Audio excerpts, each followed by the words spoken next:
Welcome here to Wake Up Call with Dan Tortora on WakeUpCallDT.com, your one-stop sports shop, and on MixLR.com/WakeUpCallDT. Proud to be here with you inside of the Cafe Kubal studios, and thank you as always for being a part of the show. Cafe Kubal located for you right on the corner of Route 11 and Wetzel Road, right on Route 11 and Taft Road is where you could find them at Sweetheart Corner, so make sure you head out there today to Cafe Kubal on the corner of Route 11 and Taft Road at Sweetheart Corners in North Syracuse in their drive-through location. You can also go and see them on site there at the 343 Fayette Street location in Manlius, New York, in the giant behemoth of a brown-striped building.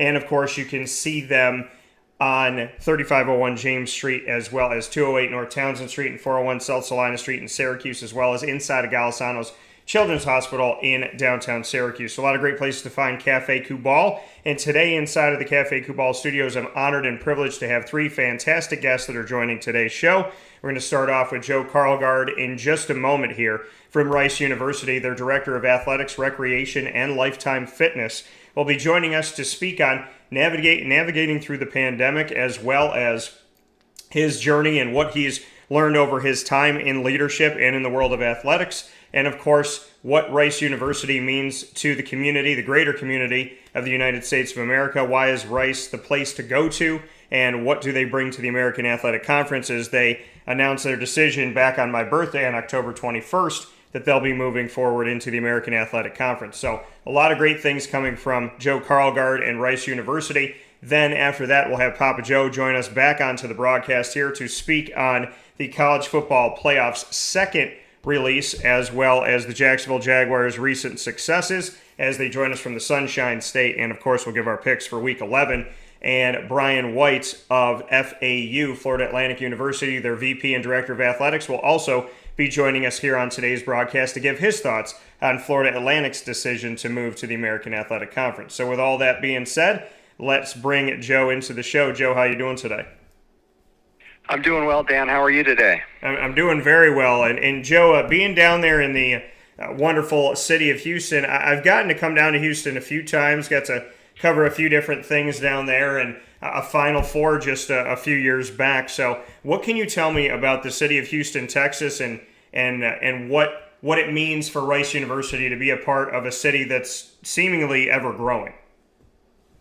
Yeah, I think Houston is maybe the most dynamic city in the world. When you think about the population migrations going on in the United States, Houston is just at the center of it all. And so one of the things I love about being here, I grew up in North Dakota, went to school in California, but when I come to Houston, I don't feel like an outsider because there are just people from all over the country and all over the world.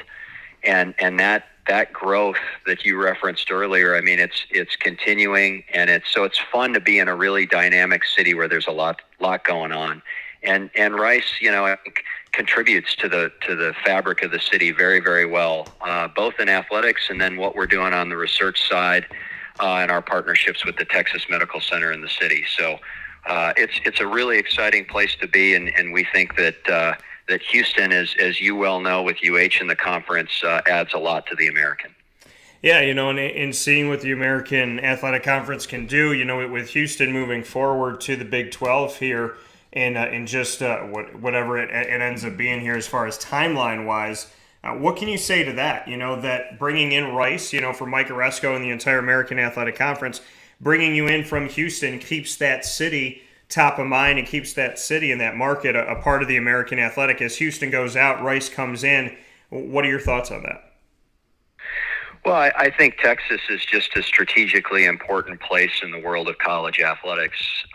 From a recruiting standpoint, from a population and growth point, from a diversity standpoint, it's just a place that offers a lot to any athletic conference. And so, obviously SMU is in the American. With UH leaving, I think bringing in Rice and North Texas and UTSA makes a lot of sense. And I think that we bring something interesting too, and that we're a long time, for 85 years, we were members of the Southwest Conference, and that reunion with SMU and some of those rivalries that we'll be able to to rekindle, I think will be exciting for the conference, and it'll be important to both institutions. That coming here from Joe Karlgaard this morning, Rice University Director of Athletics, Recreation, and Lifetime Fitness. Joe, I want to stay with that title. We hear DOA a lot. So we hear, Director of Athletics all throughout the country as the typical title. But your title, a little bit more interesting here, Director of Athletics, Recreation, and Lifetime Fitness. What can you say to what that title means? Because of all the guests I've had on the show, it's the first time I've ever had that as the connective title to somebody. So I'm kind of interested to learn a little bit more about it. Yeah, so I think maybe 15 years ago or so, Rice made the decision to move recreation, club sports, and all of our fitness opportunities under the umbrella of athletics. And Chris Delcani was the athletics director here, I believe, when that happened. And, we're a small campus. We've got about 4,000 undergraduate students. We are expanding, but we're still, one of the smaller schools in FBS. And so it really is meaningful when we engage with our student body, because we're so small. We've got to make sure that, that the thing doing really set up our students to have success throughout their life. So in terms of intramurals and recreation opportunities and club sports, that's part of my purview as well. I've got somebody on my team who kind of manages that on a day-to-day basis, but it is important to me that we have a really active campus, because I think that's going to set up our students for all that they're learning in the classroom and all they're doing to develop their minds. We want to make sure they're developing their bodies as well. Yeah, and you mentioned it, having a smaller campus and, undergraduate numbers and whatnot. What do you think that does for Rice, and being a part of the FBS and being a smaller school? How do you navigate that, and what do you bring to the table? How can you utilize that as a positive, that you have a smaller undergraduate base, yet here you are in the FBS? Yeah, I tell people all the time, it's in some ways it's the best thing about us and the worst thing about us at the same time. I think that, one of the things I love about Rice is that there's no bureaucracy here. You can get to know people on a personal level. And so our student athletes and students get to know the faculty. Our president has office hours where you can walk in and visit with the president.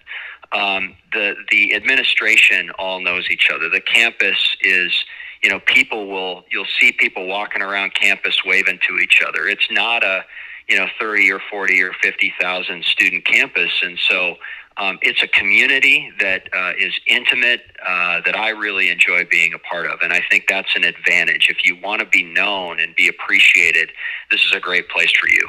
On the flip side, it presents challenges for us because our alumni base is smaller than others. So we have to engage well with the city of Houston. We're grateful to be in the fourth largest city in the country. And Houston really appreciates when Rice does well, but we can't just rely on our alumni to come back and go to football games and basketball games and baseball games. We've got to engage well with the city of Houston, and we've done that. We've shown that when we're successful, Houston really gets engaged, and we don't mind being the second favorite team for all those UT and A&M grads who live here. Yeah, and like you said, I went to a school in the same respect where you weren't just a number, you were actually a name, and people knew you, and you could get around really anybody. Like you said, you could sit down in different places. I just went back to the school over the last couple of days to watch one of the basketball teams play the men's team, and the president was just right there in the gym with everybody. So I could appreciate that and really respect that. For you, Joe, what made you want to be a part of this mission of Rice University? Looking back at your time of coming into Rice, and you've been there for a minute now, back in 2013, so we're looking at 8 years here. Let's go back in time and look at that moment. Why go to Rice University in 2013? What did you see there, and what ultimately made the decision that you felt like, hey, if I go here, I can make an impact? It was, I think, a combination of experience that I'd had leading up to that point. I'd been a Division III athletics director at a small liberal arts college. I'd led fundraising for Stanford, one of the global institutions, and I thought Rice combined those two things really, really well. Coming here, meeting the people, getting a sense of what the campus felt like, the connections that people had, made it an intriguing opportunity. The campus here is beautiful. The community surrounding campus is really great too. And so it was it wasn't any one single thing. You always want to come into an environment where you think you can improve and you can make an impact. And so we've put some pieces in place that we think are over the long haul going to make us a great member in the American and competitive from an infrastructure standpoint. And those were some of the conversations that I've had with Mike Oresco along the way was, we don't just want to come to the American and reunite with SMU and Tulane and some of the other schools in the conference that were previously part of Conference USA. We want to come in and be competitive. So how do we do that? What are the things that we need to put in place? And I've had those conversations not just with Mike but with others over the course of a number of years, and we feel like we're in a good place where when we make that leap, whenever it is, whether it's 23 or 24, that we'll be ready to go. And looking at that timetable, how do you get ready and what do you do as a director of athletics, recreation, and lifetime fitness at Rice University when you're in this middle ground of you're still part of Conference USA, but you're going to be becoming a part of the American Athletic Conference? How do you work that? How do you find a way to essentially move within the two as you get set for something that's on the horizon? You still have to deal with the task at hand. So how does Rice University live in the world of Conference USA while it's preparing for the American? Yeah, it's an interesting challenge and one that I confess I've not been through before. Some of it is some of the budget forecasting that we're going to have to do here in the next several months. I mean, we don't have schedules yet for 23 or 24.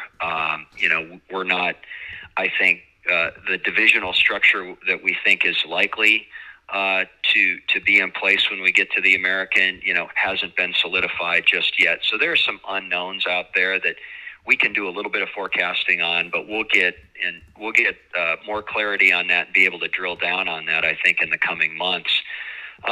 We're focused right now on trying to win championships in as many sports as we can. We're focused on kind of the recruiting landscape and where might we need to go and what might we need to do to maintain competitiveness and increase competitiveness across our sports.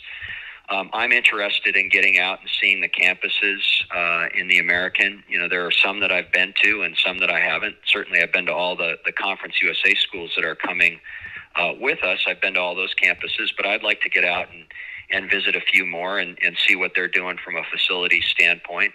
And I think the commissioner and his staff are going to be just terrific partners on advising us on the things that we need to do to prepare.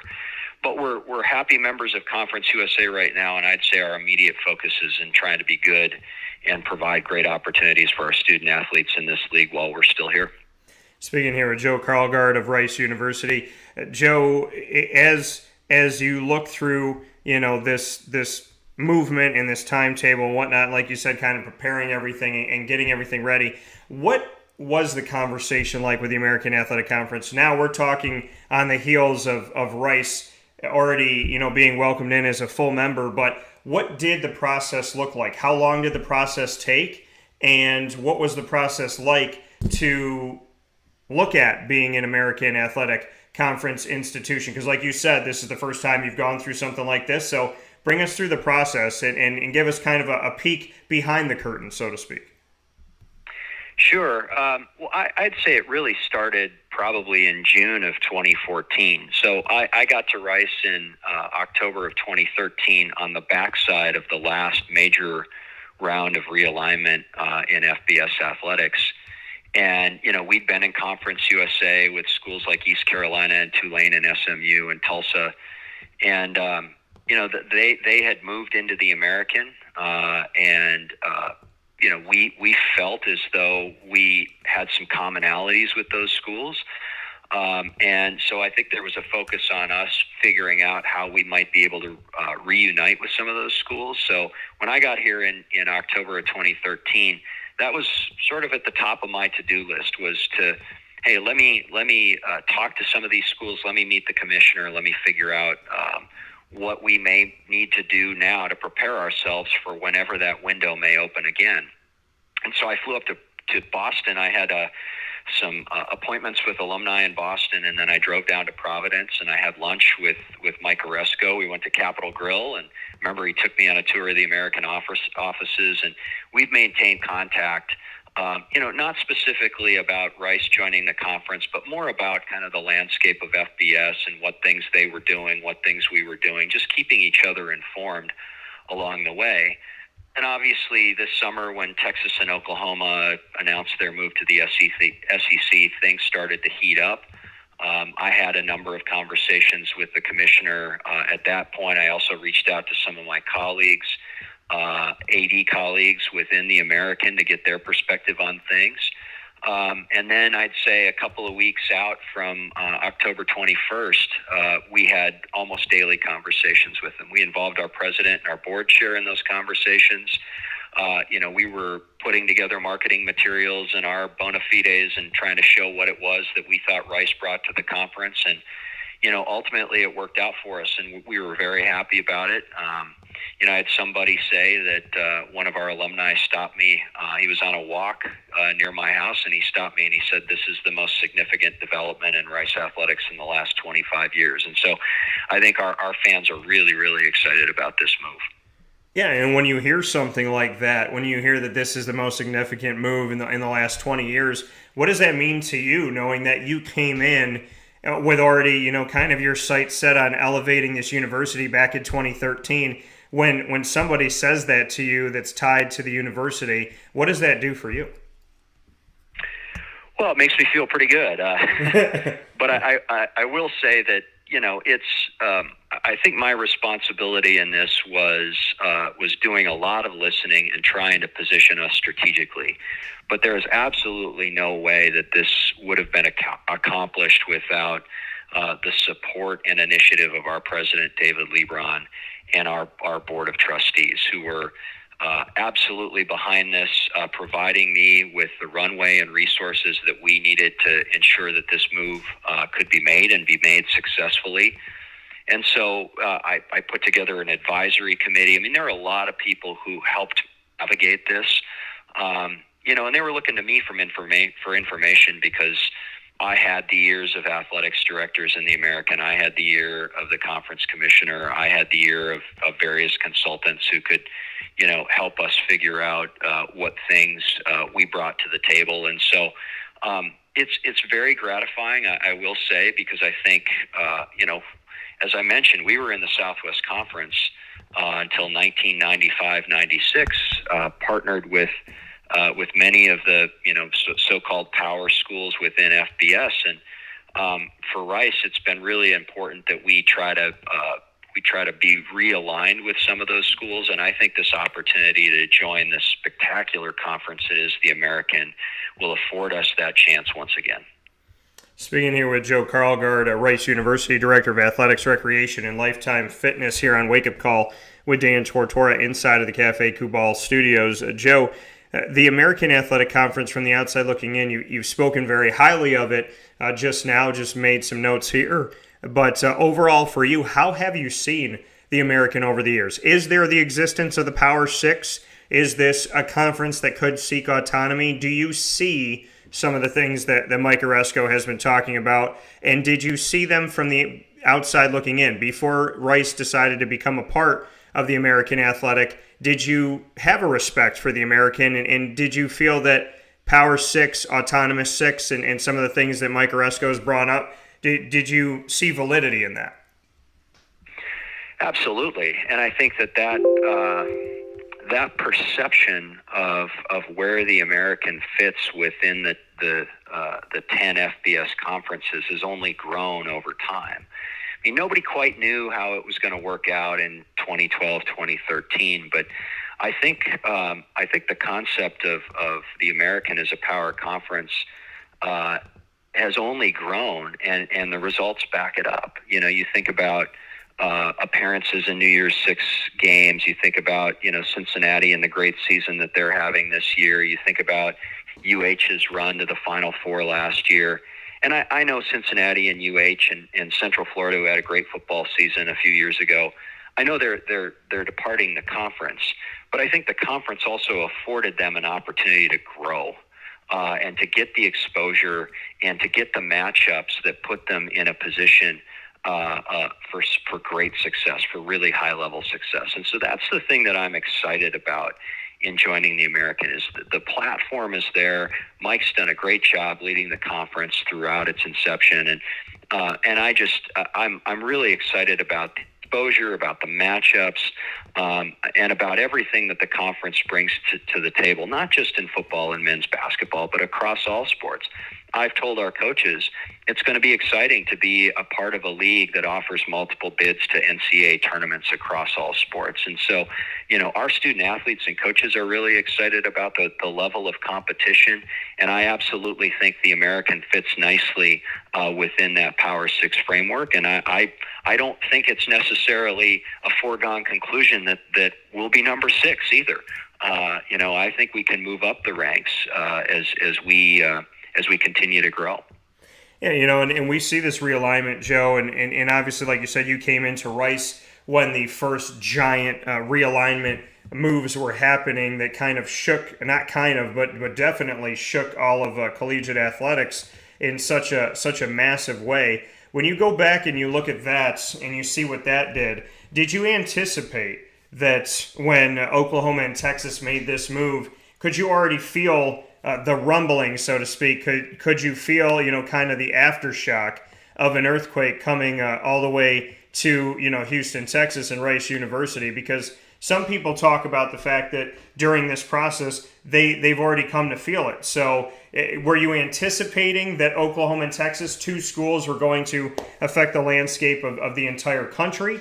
And what are your thoughts on realignment? Because it's, from what I've experienced over almost a decade of what's been going on, I know that this has happened throughout history, but I've seen the American, born out of almost nothing, left with Cincinnati, South Florida, and UConn, and Temple coming in. Mike Oresco could have easily given up, and he did the opposite. He built a conference. He got it to 12 for football. He was able to bring in Wichita State for all sports other than football. Navy came in, for the first time after being independent for over 100 years. And so seeing what he was able to build and then have to go through this again, and then a few years ago with the Big 12, just watching the American, I've seen realignment at my front doorstep.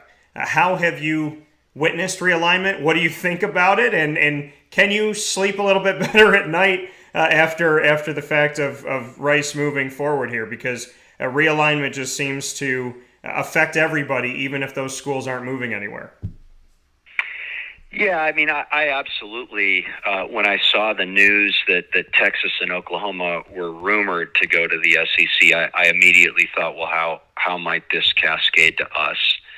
And knowing that, that the Big 12 was sitting at 10 members and probably needed to, they were in fact going to lose those 2 institutions, would probably need to get bigger. And, that may mean something for us. And so, you could see it coming, I think, back in July, and that afforded us a little bit of an opportunity to prepare and monitor the landscape, but be ready and begin to have those conversations about how we might fit. I think realignment in this era of college athletics is an inevitability. I don't necessarily enjoy it. I don't think anybody would tell you that they do.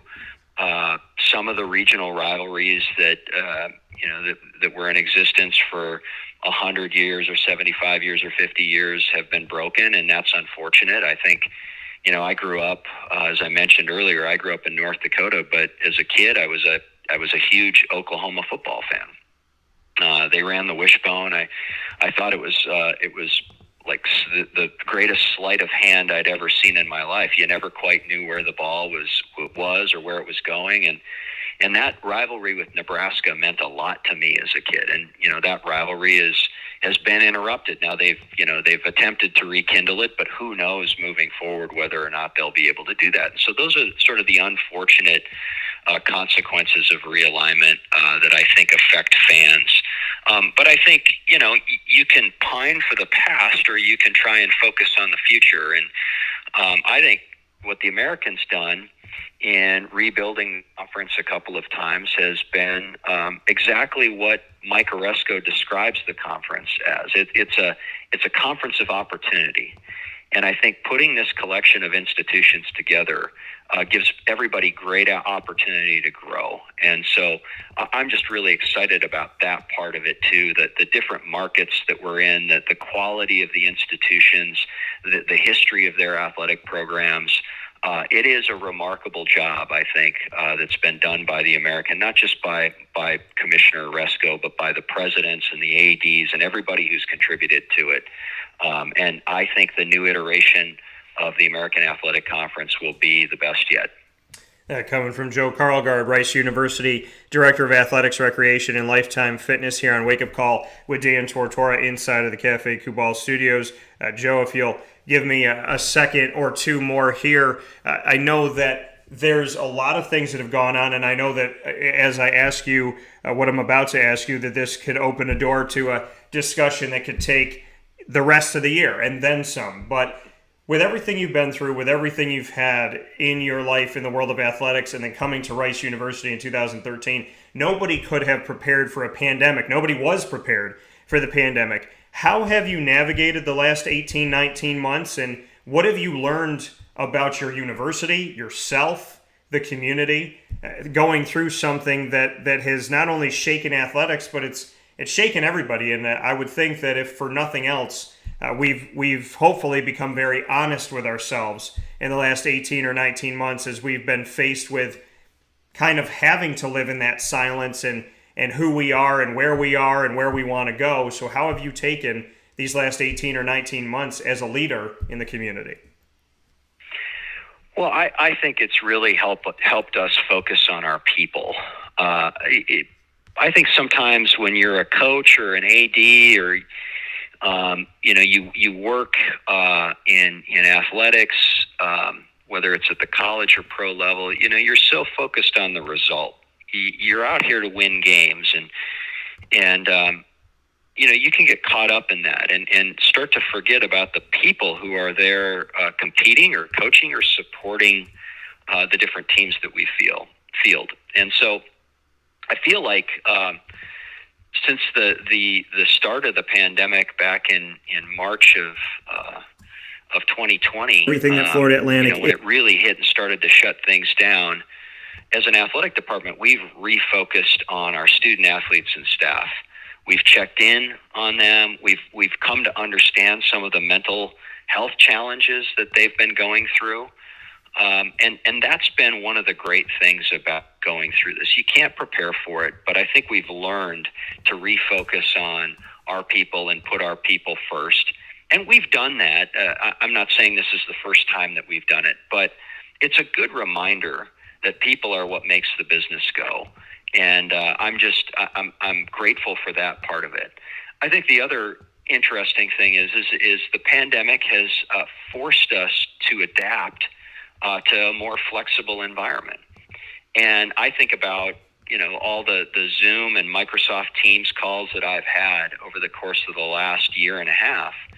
And, some of those meetings, we would have rather have had in person, but some of them probably wouldn't have happened at all. And so the adoption of technology as a way to get together, I think, has been another benefit of the pandemic. Obviously, people getting sick, the deaths, the having to play games in empty stadiums and empty arenas, that's all been a challenge and been really the hard part of it. But I think there have been some silver linings to it as well.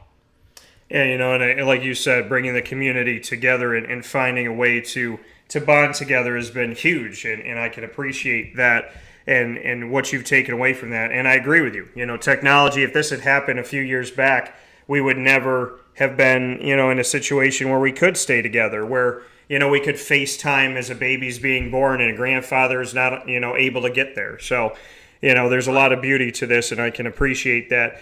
Joe, final couple points here. The transfer portal and NIL kind of going hand to hand, giving more power to the student athletes. What have been your thoughts on, name, image, and likeness, knowing that, your student athletes can gain from, their identity, so to speak, as well as the fact of the transfer portal where, players can come in and out as they please and constantly be re-recruited. How are you looking at these two things? Because name, image, and likeness came out with no central message, no central set of rules. There's a lot more questions than answers. And the transfer portal created essentially free agency. So we're dealing with two very uniquely different things than we're used to in collegiate athletics. How does a director of athletics handle that? And what's the message coming from Rice? I think you have to handle it with David Shaw, the football coach at Stanford, says rapid adaptability. You have to understand that this is the new world that we're operating in, and I don't think you can spend too much time thinking about what's wrong with it and wishing for something different, because I think this is part of the evolution of college sports. I think it's something that anybody could have seen 5, maybe even 10 years ago as a place that we'd end up. So for us, it's about, I think when it comes to transfers, it's about ensuring that we're putting on an honest recruiting pitch to our high school students and even to those who want to transfer to Rice, that they see this place for what it is. Now, obviously, you always want to put your best foot forward, but we also want to make sure that when they decide to come to Rice, that they know what they're getting, and that they don't think that they're getting something else. I think we've benefited as much from the transfer portal for student athletes who maybe have made mistakes and not gone to the institution that best fits them out of high school and decide that Rice is the place that they want to be. So we've lost some, we've gained some, I think, in that process, and overall it's probably a wash. I don't know that every school could say that. You might ask Brian White later today when you talk to him whether he feels the same way. But at Rice, that's kind of how I feel. And as NIL goes, I think, I think it's an opportunity that student athletes should have. I think our role as ADs and coaches and administrators has to be to educate them, to make sure that they're not signing bad deals, to make sure that they understand, the financial repercussions of the deals that they sign and how it's going to affect their brands later in life. The things that they're being asked to do, are these things that they're going to be glad that they did 10 years from now. We've done, I think, a pretty good job of that here. And I think, we're still, whether we're at Rice or Ohio State, I think we're still navigating this and still wading through it. And I do hope that at some point we get a common set of rules, which probably has to come from the federal government, but that we get a common set of rules to operate under. Yeah, and you've talked about a lot of different things today and having that fairness. And the final point is the college football playoff. Expand or not expand? Where do you stand on that? As you're joining. Expand. People will focus on the revenue that's associated with expand. To me, it's not about that. It's about opportunity. It's about those teams, those programs that are having a great year and that have an opportunity to play at the highest level on a national stage. You see this in the NCAA basketball tournament, and that's one of the things that makes the NCAA basketball tournament so great. You even see it in the FCS playoffs, which are even larger than 12 teams. And, that opportunity for upsets to occur. Now, quite often they don't, and the best teams end up winning the national championship. But I also think if we're going to continue to grow as a conference, I think having a spot that we could count on most years would be critical to us growing, would be critical to us expanding our brand. And so I'm in favor of it. But, as we talk about it, whether it's 8 or 12 or whatnot, usually you see people focus right on how much it's going to be worth. And to me, that's obviously a benefit, but it's secondary to the opportunities that it'll provide. That coming from Joe Karlgaard, Rice University Director of Athletics, Recreation, and Lifetime Fitness. Joe, I appreciate so much you taking some expanded time here today. I know it's the first time that you've been on the show, but I would be absolutely honored to continue to build the relationship between what we do here at Wake Up Call with Dan Tortora and with Rice University, and to have you back on, because it really does mean a lot to me to build these bonds and to build these bridges. And I was on that call with you all and definitely have respect from afar. So the fact that we got to talk today really does mean a lot to me, and it would be an honor for me to continue to grow that and have you back on the show. Thanks, Dan. I really appreciate the time, and this has been very enjoyable for me, and I'd love to continue the conversation. And I think it's great that right before you came on here today, it's like from the doorstep of America, here you are, a director of athletics, a leader in collegiate athletics, and you're taking care of your kid and dropping him off at school and all of that. So I think there's a lot to be said about the fact, Joe, that we can't forget about those things and the true meaning of life. Yeah, I appreciate that, Dan. It's one of the things that I can count on every day. I get to take my 8th grader to school, and sometimes I've got games on weekends or on evenings, and I don't get to see him as much. But for 10 minutes, pretty much every day, it's just the two of us, and I really enjoy that. And you're right, that is the most important thing. Well, it's an honor, and please give my best to your little 8th grader, and I hope that you and the family have a fantastic week, and I'll look forward to talking with you soon. Thanks, Dan. Appreciate it. All right, take care. That coming from Joe Karlgaard one more time here on Wake Up Call with Dan Tortora, where sports meets that thing called life. What an honor to speak about. I mean, how cool is that? That a director of athletics, recreation, and lifetime fitness, that this leader of Rice University, that this huge piece of what Rice is doing today, tomorrow, and the next day, and what they've done yesterday, that he takes the time to take his kid to school. And that, like he said, I know I have that time. If I have no other time, because you think about how busy the schedule is of a director of athletics, to say, hey, if I have no other time, at least I have this moment every day to spend with my child, and that he takes that moment. So I think it says a lot about Joe and a lot about his character and a lot about his priorities. So thank you to Joe, thank you to Rice, and thank you to you for tuning in. We'll be on the other side of this fast break with Papa Joe right after this, where sports meets that thing called life. So hang out with us here on Wake Up Call with Dan Tortora. Appreciate you so very much. Can't wait to have our conversation continue as PJ joins us after you hear from PB&J's Lunchbox here on Wake Up Call with Dan Tortora inside of the Cafe Kubal studios.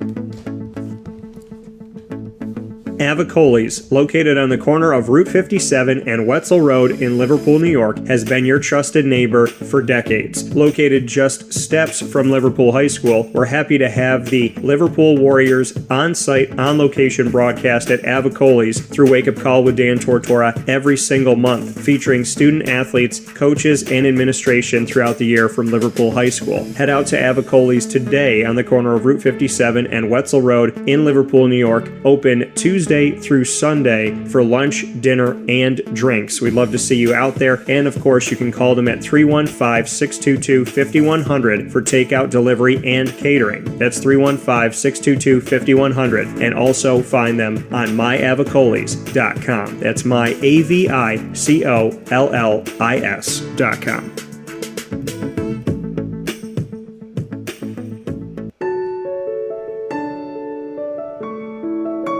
Having peace of mind when you're out of town that your furry-loving friend is safe and sound means taking them to Canine Campground, because we all know that when it comes to the love of our pets, it goes well beyond the call of duty to make sure they're safe and sound. Right, Lily? So take a ride to 242 Johnson Street in East Syracuse, New York, and see Canine Campground and where your dog will be staying. In the classic cabin, the executive cabin, the grand cabin, or of course the luxury cabin, because if you know Lily, you know she loves luxury. Now you don't have to wait to the last minute to find a family member or a friend that'll take your dog for a few days. Call Canine Campground at 315-299-4013. That's 315-299-4013. Their drop-off and pickup times are Monday through Sunday.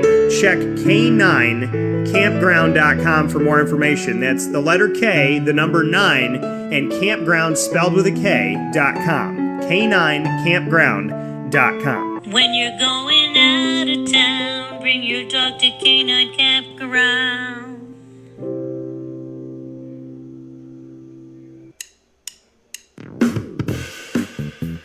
PB&J's Lunchbox, the food truck that you love finding all throughout Central and Upstate New York, now has a street-side cafe. So when you're craving their traditional favorites as well as their out-of-box amazing menu items, you can now head to 663 Old Liverpool Road in Liverpool, New York. Located just minutes from the highway, the Thruway, Destiny USA, and Onondaga Lake Parkway, PB&J's Lunchbox Street-Side Cafe is there for you Monday through Saturday from 9 a.m. to 7 p.m., serving breakfast, lunch, and dinner all throughout the day. Get breakfast for dinner, dinner for lunch, whatever you fancy, including their award-winning grilled peanut butter and jelly sandwich. Find them at 663 Old Liverpool Road in Liverpool, New York. PB&J's Lunchbox, where we love to know what's in your lunchbox.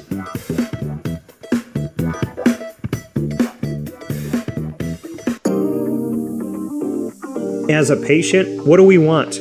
To be cared for, to be listened to, and to have someone walk us through the process on our path to victory. Victory Sports Medicine and Orthopedics does all of those things beautifully, with Dr. Mark Petropoli leading the team on 791 West Genesee Street in Skaneateles, New York, located minutes from beautiful Skaneateles Lake. Whatever your injury may be from head to toe, preventative care, rehab, physical therapy, laser therapy, and surgery are all available at Victory Sports Medicine and Orthopedics, where they care about us, they listen to us, and they understand that everyone's path to victory is a little bit different. Let them help you on yours by calling 315-685-7544 to make your appointment today. That's 315-685-7544. And find out more information at victorysportsmedicine.com.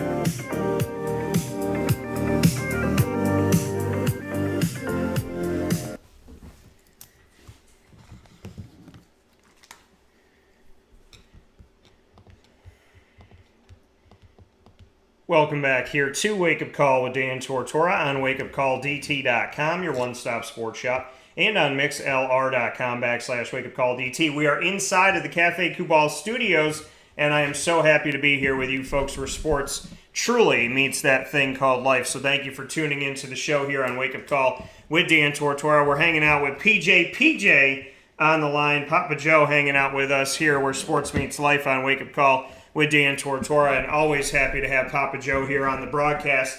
And so with that being said, let's bring him in. You're used to having him here from 9 a.m. to 10 a.m. Eastern Time every single Thursday here. And today we had to switch it a little bit to make sure we had Joe Karlgaard on the broadcast this morning. So now PJ is with us for the next bits here to talk on the Jacksonville Jaguars as well as the college football playoff ridiculously stupid rankings, and that's my feeling. And so then we'll talk about some other things here as well as give our college football week 11 picks. So let's bring in the man of the hour, and that is Mr. Papa Joe. PJ, how we doing? Good morning, Daniel. Everything's fine down here. You know, and PJ, always happy to have you here on the broadcast. And first and foremost, before I go anywhere, it's great to call you up today on the phone, get you set on the line here, and to hear from you and Miss Mary, and you guys both sound, for the first time in weeks, normal. So I'm so happy that you sound normal, you sound good, sounds like your health is back where it needs to be, and that, above everything, that's the most important. Well, that's true. It beat the hell out of us, I'll tell you that, for a couple of weeks, but you persevere. You know, I don't go anywhere, so I just stay in the house and let it run its course, and we're ready to go.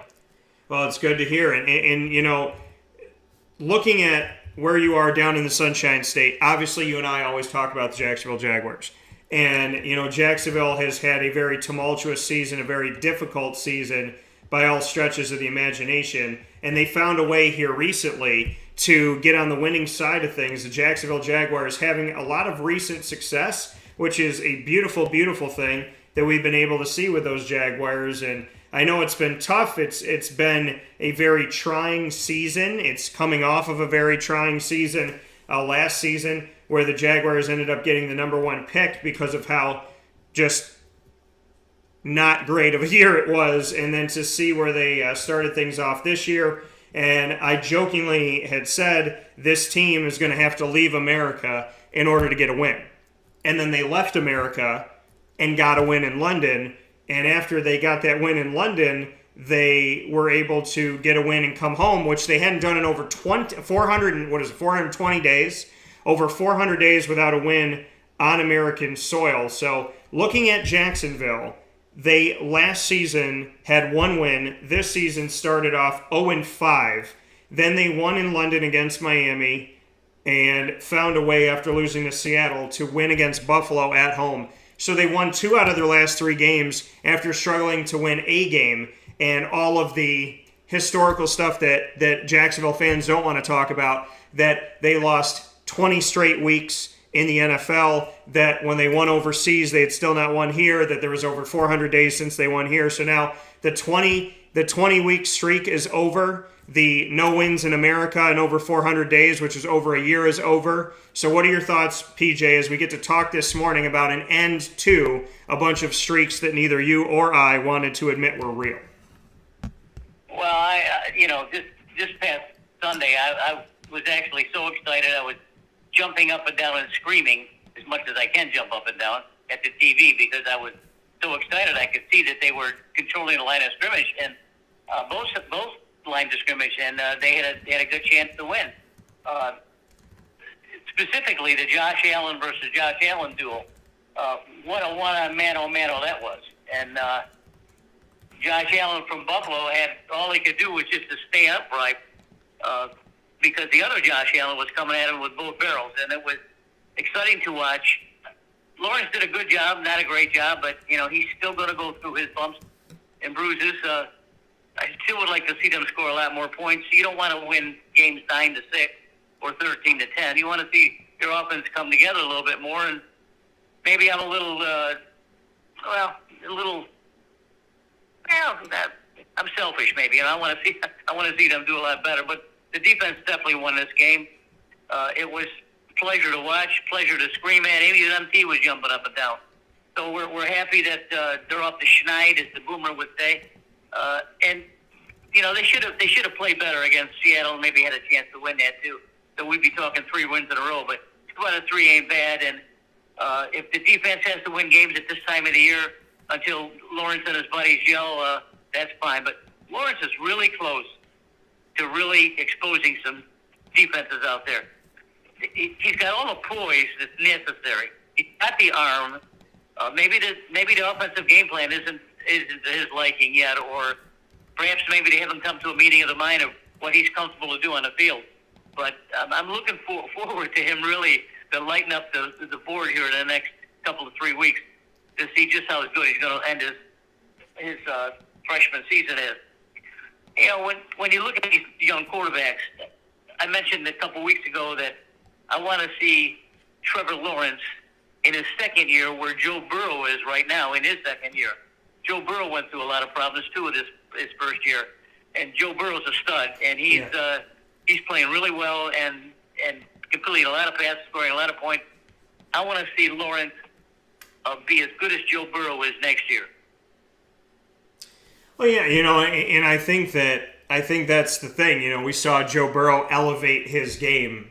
Coming out of LSU to Cincinnati, struggle a little bit, playing from behind, having to throw the ball, scoring a lot of fantasy points, 50 points in games and whatnot. But in reality, struggling. Coming back this year, he looks like a leader. He corrals the team. He gets them going. He gets them excited. Gets them focused. So yeah, there is that hope with Trevor Lawrence. Do you think that Jacksonville can catch fire right now? Winning 2 out of the last 3 games, are you seeing a transition? Is there something on the field that you're seeing, PJ, having watched this team forever and a day, as I have? Is there something about Jacksonville right now that makes you believe that this is not okay, they won a couple games in the middle of the season and then it's going to fizzle out? Do you see anything happening on the field that gives you the hope that they could maybe make a habit of winning here as the season progresses, as we're just around, the midpoint of the season? Well, I just mentioned that they need to score more points. I mean, you can't win these games 10-7 or 9-6. I mean, your defense is just going to be all out the whole sway, as they say in the racing business. I'm really looking for Lawrence to gel with his receivers. I'd like to see him use Jones more. Of course, you know the way I feel about Chenault. I mean, he is the equalizer on the offense that the other team does not want to see. They don't want to see this kid run loose. So they're really playing him tight. I like Dan Arnold coming along here. Caught 22 passes for 248 yards over the last several weeks, and he's become a favorite target of Lawrence now. So to maybe put a sharpen a pencil to it, I'm still looking for Lawrence just to get over the hump, to feel comfortable and complete 25 out of 30 passes for 300 yards, and we win 21-6 or something like that. I'm looking for that. I'm hopeful. I think maybe Urban is a little bit more relaxed now. He's not quite as hyper as he's been. He gave a good speech to his boys the other day at the end of the game. So, they haven't quit on him, that's for sure. The defense is really stepping it up. I mean, Josh Allen is almost unblockable. I mean, he's a beast off the edge. And what we saw him do this last Sunday with sacks, recovering fumble, intercepting a pass. I mean, he reminded me of Von Miller years ago when he was at his best playing for Denver. That's how good Josh Allen's playing right now. Yeah, Josh Allen, and that's the thing, is the battle of Josh Allens. The Josh Allen from Buffalo and the Josh Allen from Jacksonville, and facing off against each other, one a quarterback, one a defensive end / outside linebacker.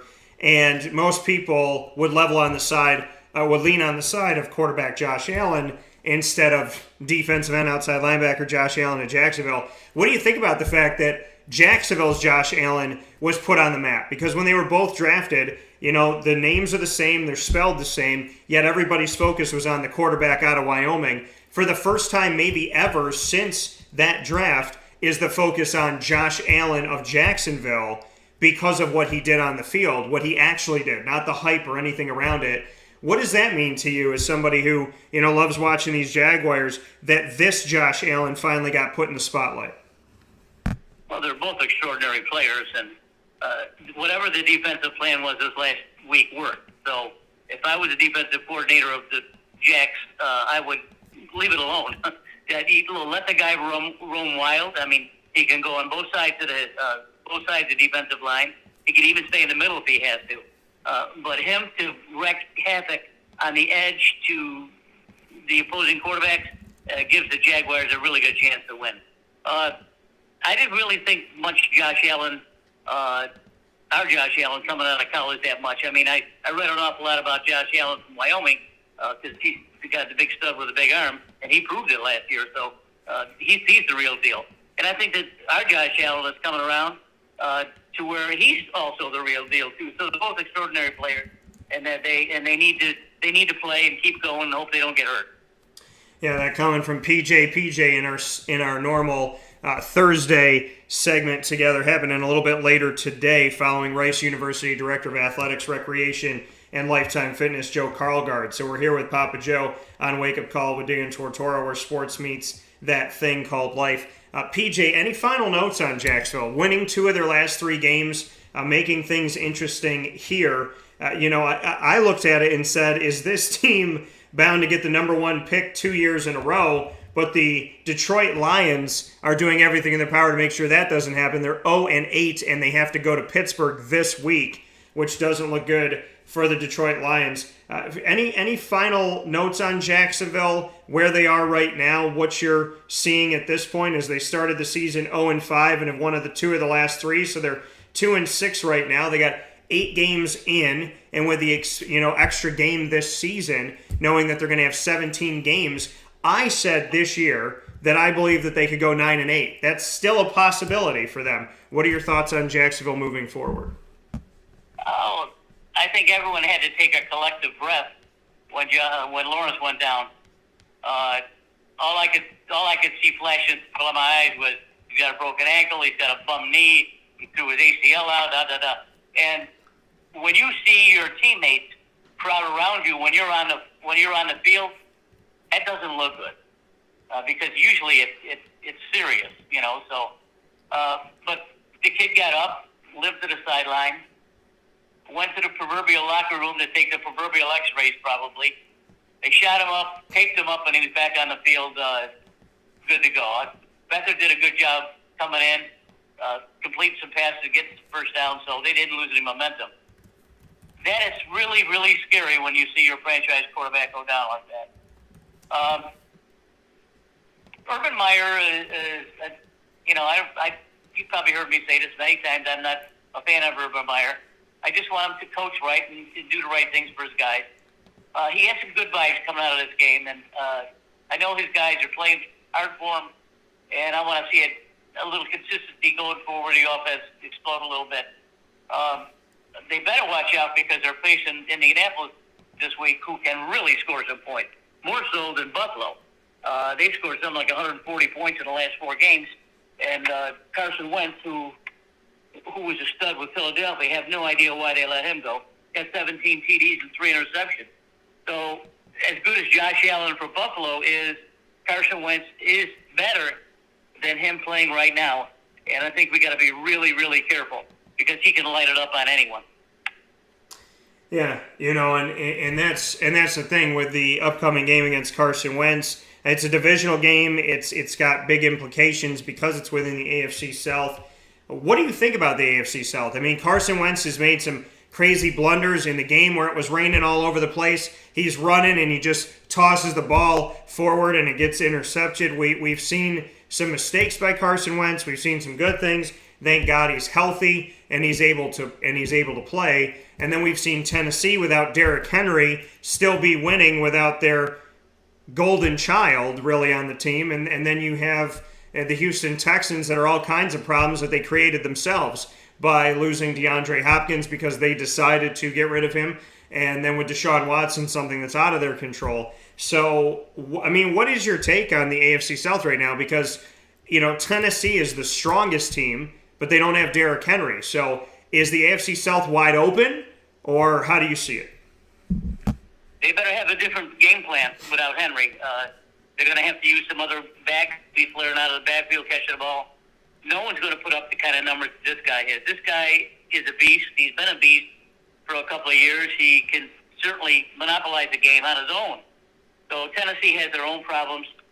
Indianapolis, we've discussed them. They're playing very well right now. Josh Allen, being named Defensive Player of the Week, I think gives him and our team going forward the impetus to play tough against Indianapolis. You're playing in that dome with that phony turf jump, which I don't like. But if they can keep Carson Wentz is a different kind of quarterback. He's like Ben Roethlisberger, except he's 6'7" and something like 240, and he is so tall that he looks over the defense more so than Lawrence does for our team. I mean, it's like these guys are passing downhill. They're so tall. Carson Wentz, you give him a slot, and he's going to put it in there. So I want to see a good defensive plan. He's not the kind of runner that Josh Allen is for Buffalo, but he can pick up some first downs he has to. You know the way I feel about quarterbacks running. You don't need to run. Get a few yards, hit the dirt, have someone tag in. Let's go to the next play. Carson Wentz got to learn that. He learned that too last year because he got hurt. But he's the real deal. He can put up 300 points or 300 yards and 30 points in a heartbeat. So they got to have a good game plan going forward and let our guy Josh Allen go wild. Yeah, and the defense for Jacksonville winning games, I mean, this is something that happened in the AFC Championship year just a few years back. Are you surprised that this defense was able to play such a game against Buffalo and win 9-6, especially with Trevor Lawrence going out for a certain amount of time, with C.J. Beathard coming in. What's your take on that? Because a few years back, when they made that run to the AFC Championship and were 4 points away from going to the Super Bowl, when we look back at that moment, that was leaning heavily on the defense. But Jalen Ramsey, Telvin Smith, Marcel Darius, Yannick Ngakoue, none of those guys are here right now. Calais Campbell, A.J. Boye. So how do you see the defense right now? Was this one game where you were maybe shocked that they played that well? Or is there a sign that the Jacksonville defense can carry this team moving forward? I was a little surprised beginning of the year that they traded Schobert. I mean, to me, he was a consummate middle linebacker, sort of like the guy that plays for Carolina, Hank. I forgot his last name. But anyway, I thought that he played really well, and he made a lot of tackles. The reason I think they let him go or traded other plays for him was that Miles Jack is probably the better inside linebacker, middle linebacker, and they wanted to use him specifically for that. But the players are there, all there, and it looks like they actually want to play for each other. I guess they're playing for Urban. So, when you look at a young team getting the heck kicked out of them and they get smashed upside the mouth, you want to know how they're going to react. What are they going to do the next game? What are they going to do the next play? I see this team bouncing back. They get hit in the mouth every once in a while, but they come right back at it. Tevin Bryan played a great game. Tevin Bryan, you heard me criticize him. I think they should have released him. But he had 2 sacks and a bunch of tackles, and who'd have thought that? So between Tevin Bryan and Josh Allen, the defense did a hell of a job. So whatever Indianapolis is going to do, they better keep an eye on those two guys. Yeah, and that's a great point. Brought up here by Papa Joe here on Wake Up Call with Dan Tortora, where sports meets life, is, that this team is starting to gel now. The Taven Bryan, it wasn't working story, maybe that changes if there's some consistency. Josh Allen, we knew that he was talented coming into Jacksonville, but what can he be now moving forward? Can he really take on that leadership role? Are we seeing him mature before our eyes right now? Trevor Lawrence, now that he's got a couple wins under his belt, is he getting comfortable with the monkey off his back? And is he going to play more free? James Robinson's supposed to be coming back from injury. So there's a lot of things to be excited about as a Jaguars fan. If they can build this consistency, they can make something out of this. Indianapolis is 4-5. If Jacksonville wins this game this weekend on the road, they go to 3-6. Indy goes to 4-6, and now Jacksonville is one step away from being in second place in the division behind Tennessee. So it's all there for the taking. The Jaguars just have to continue to work on these positives and continue to do what they need to do. And as they continue to do these nice things defensively on special teams and offensively, understanding teams are going to key in on it, and can you be successful? It's one thing to do good things on offense, defense, or special teams. It's another thing that once you put that on film, to continue to do it as successfully when you're not shocking teams anymore and they're expecting you to do it. Can you be as consistent and can you be as positive moving forward? So we'll see, but no matter what, PJ and I are always positive moving forward. And as we move forward into this fast break inside the Cafe Kubal Studios, we'll be talking about college football right after this as we head from the pros to the collegiate side of things to speak on the second college football playoff rankings, as well as getting into Week 11 of college football with our picks. All coming up here where sports meets life on Wake Up Call with Dan Tortora.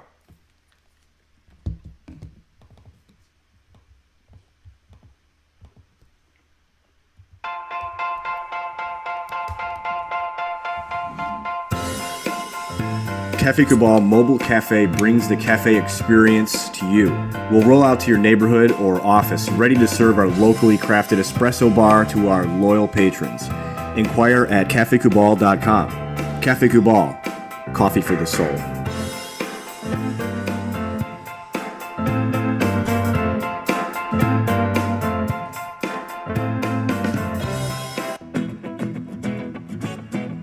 This is Amy from Mother's Cupboard, home of the Whole Frittata. We are open daily 6 a.m. to 1:30 p.m. For takeout orders, call 315-432-0942. And tune in to Wake Up Call with Dan Tortora for our monthly food challenge and try our Wake Up Call signature menu item available 7 days a week.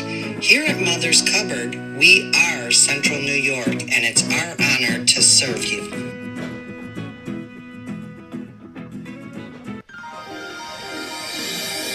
Ma and Pa's Kettle Corn and Popcorn Factory, located on 201 7th North Street in Liverpool, is home to over 40 flavors with more than 200 flavors in their total wheelhouse. Sky's the limit for this sweet and savory Central New York company. Keep it local at your parties, fundraisers, wedding showers, baby showers, and more by calling 315-450-MA-PA. That's 315-450-6272 for popcorn bars with custom flavors and colors at your upcoming event. Make sure to visit them on 201 7th North Street in Liverpool, New York. And for more information, go to maandpassnacks.com. Ma and Pa's Kettle Corn and Popcorn Factory. How corny are you?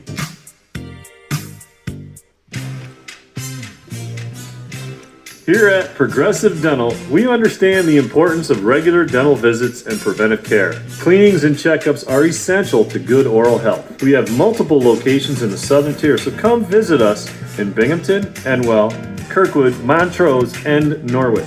For self-pay non-insured patients, we offer the Smile Plan, which covers all of your cleanings, x-rays, and exams for an affordable yearly price. Call 607-754-2273 or 607-754-CARE to make an appointment today. For more information, visit our website at progressivedentalny.com.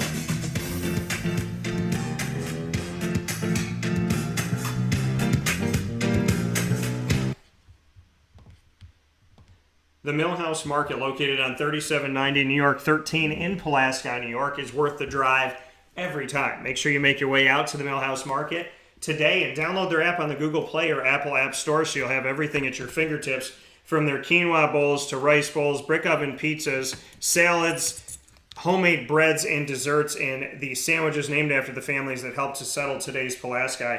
Ingrained in our community and ingrained in our taste buds, the Millhouse Market is second to none when it comes to finding those amazing meals that'll make you want to drive from 30 miles away, 100 miles away, or just right down the road. Millhouse Market, open Tuesday through Saturday from 7 a.m. to 8 p.m. and on Sundays from 7 a.m. to 3 p.m. So make sure you head out there to their general store, their drive-through pickup window where you could stay in your car, grab your food, and go. And, of course, their indoor dining, which every single weekend turns into a bistro restaurant where you get a different menu every single weekend. So make sure you come out to the Millhouse Market weekly because you never know what they're going to have next, and you don't want to miss it. 3790 New York 13 in Pulaski, New York. Worth the drive every time. Back here inside of the Cafe Kubal studios, I am now successfully extremely hungry now that I just did that intro. So I'm very hungry in the studio talking about the Millhouse Market. So do me a favor and let me live vicariously through you. Why don't you all go out to the Millhouse Market this morning or this afternoon and go get yourself something good here and let me know, send me a picture, whatever that may be, because now I've made myself very, very hungry and I'm going to be sitting in the studios here as we talk about the Millhouse Market. So I appreciate that so very much. So make sure you go out there and enjoy that today and say hi to Rebecca, Alfred, and the entire team for me, and I'll be heading out there very soon. PJ and I were talking about the NFL before our step aside, and now it's time to stay with football, but to move on to the collegiate side of things. Papa Joe, you know that I'm very open and honest about anything. What you see is what you get. I don't take on any type of opinion just to make good radio, as some people call it, quote unquote. I call it lying. So I don't take on any type of opinion just for the sake of causing a commotion. I either believe it or I don't. And so the college football playoff came out with their second rankings of the season, and I agree with them a little bit more, but I don't agree with them completely. I think there's a lot of the same stuff going on as I've talked about before. So this is the college football playoff rankings. For those of you that don't know, I'm going to tell you the top 25, 1 through, and then PJ and I can give our thoughts. So Georgia and Alabama don't move from 1 and 2 respectively. Oregon moves up to 3. Ohio State moves up to 4. Cincinnati moves up to 5, which put them right outside of it. Michigan moves up to 6. Michigan State moves down 4 spots to 7. Oklahoma stays at 8. Notre Dame moves up to 9. Oklahoma State moves up to 10. Texas A&M goes up 3 spots to 11. Wake Forest goes down 3 to 12. Baylor goes down 1 to 13. BYU goes up 1 to 14. 15 is Ole Miss going up 1. NC State goes up 3 to 16. Auburn goes down 4 to 17. Wisconsin goes up 3 to 18. Purdue comes in at 19 after not being ranked. Iowa goes up 2 to 20. Pittsburgh goes up 4 to 21. San Diego State goes up 2 to 22. UTSA comes in at 23 after being unranked. Utah comes in after being unranked at 24. Arkansas comes in at 25 after being unranked. So, PJ, your thoughts, first and foremost, on Georgia and Alabama not moving in the rankings. Alabama has a loss to then unranked Texas A&M, and Georgia is 9-0. Any thoughts on Georgia, Alabama of the SEC being in the top 2? Oh, they deserve to be there. I know I sent you a note about Georgia, the Georgia game. They looked like Alabama a couple 3 years ago when everything they did on defense was automatic. They no one could run at them, no one could pass at them, and Georgia looked absolutely scary against Missouri. It's like looking at an NFL defense. That's as good as they play. Their offense is spare. I mean, Stetson Bennett's not going to win any 100-yard dashes. He's a little guy at 5'11", but he's getting the ball in places where his players need to make plays at. But Georgia was absolutely frightening, and after watching LSU and Alabama, I got to give the big kudos to Georgia when they play Alabama, because that's probably what's going to happen. LSU had no business being in the game against Bama, but Bama let them in the game. They didn't play that well. They didn't make enough plays. Defense was poor. Offense was awful. But they won, and that's all that counts. It's like what we say about the Big Ten. The Big Ten now is playing the way I see the SEC playing, where there's so many good teams, they're knocking each other, and you don't know who's the best. So, based on your rankings, you said that Alabama, Georgia, Oregon, and Oklahoma State or Ohio State are the four players for the college football championships. Alabama, Georgia, Ohio State, and Oregon. Is that right? Yep. It's Georgia 1, Alabama 2, as it stands, 3 Oregon and 4 Ohio State. That's what the committee has put. Well, what do you do with Oklahoma? I mean, come on. I mean, Oklahoma is undefeated. They're playing good ball. They got another quarterback, another freshman, who puts up 1 million yards and runs all over the place. I'm looking for.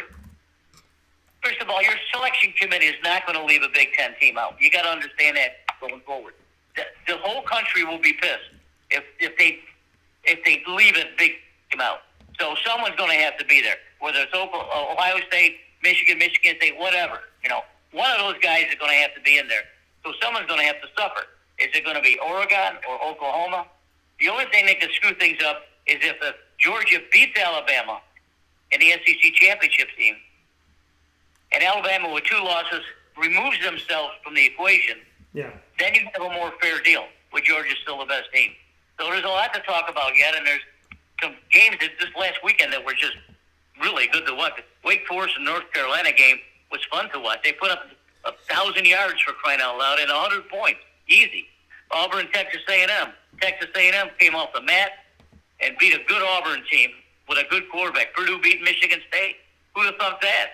And Purdue now is being ranked. So you got all these teams in both leagues that are playing well and are beating each other, so it's difficult to measure that.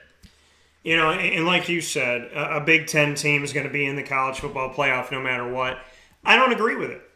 I don't agree with it. And this is where my frustration comes in. Ohio State lost to Oregon. Now, Oregon, within recent weeks here, was not above Ohio State in certain polls. The coaches poll still thinks Ohio State's better than Oregon, even though they lost to Oregon. which makes no sense to me. If this was the NFL, and by division, you got a team that's 8-1 and a team that's 8-1, and head-to-head one team beat the other team, then that team's above them. That's just common sense. But in the rankings right now, the coaches poll doesn't believe that Oregon is better. They believe Ohio State is.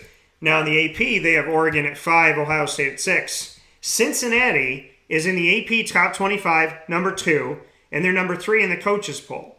Here's where I get very frustrated. Cincinnati defeated America's darling Notre Dame, right? Everybody wants to talk about how, I don't want to say everybody, but so many people want to talk about Notre Dame's so good because of history. I don't care about history, I care about right now. And I don't want to beat a dead horse because I've had this conversation throughout, and I don't want to say the same thing over and over again, but I'm tackling this. I mean, the reality of it all is Notre Dame has clout. The Big Ten has clout.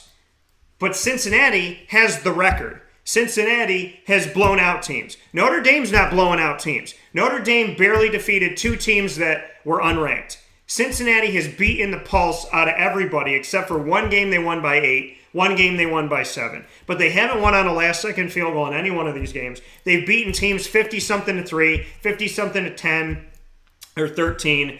They have done everything they're supposed to do. If you looked at Cincinnati on paper and you took their name off, if you just looked at them, if you had no name, if it was Team X, and you looked at their schedule, if that was Notre Dame, they'd put them in. If that was Ohio State, they'd put them in. For goodness sakes, Michigan has done nothing this year. They have done nothing this year.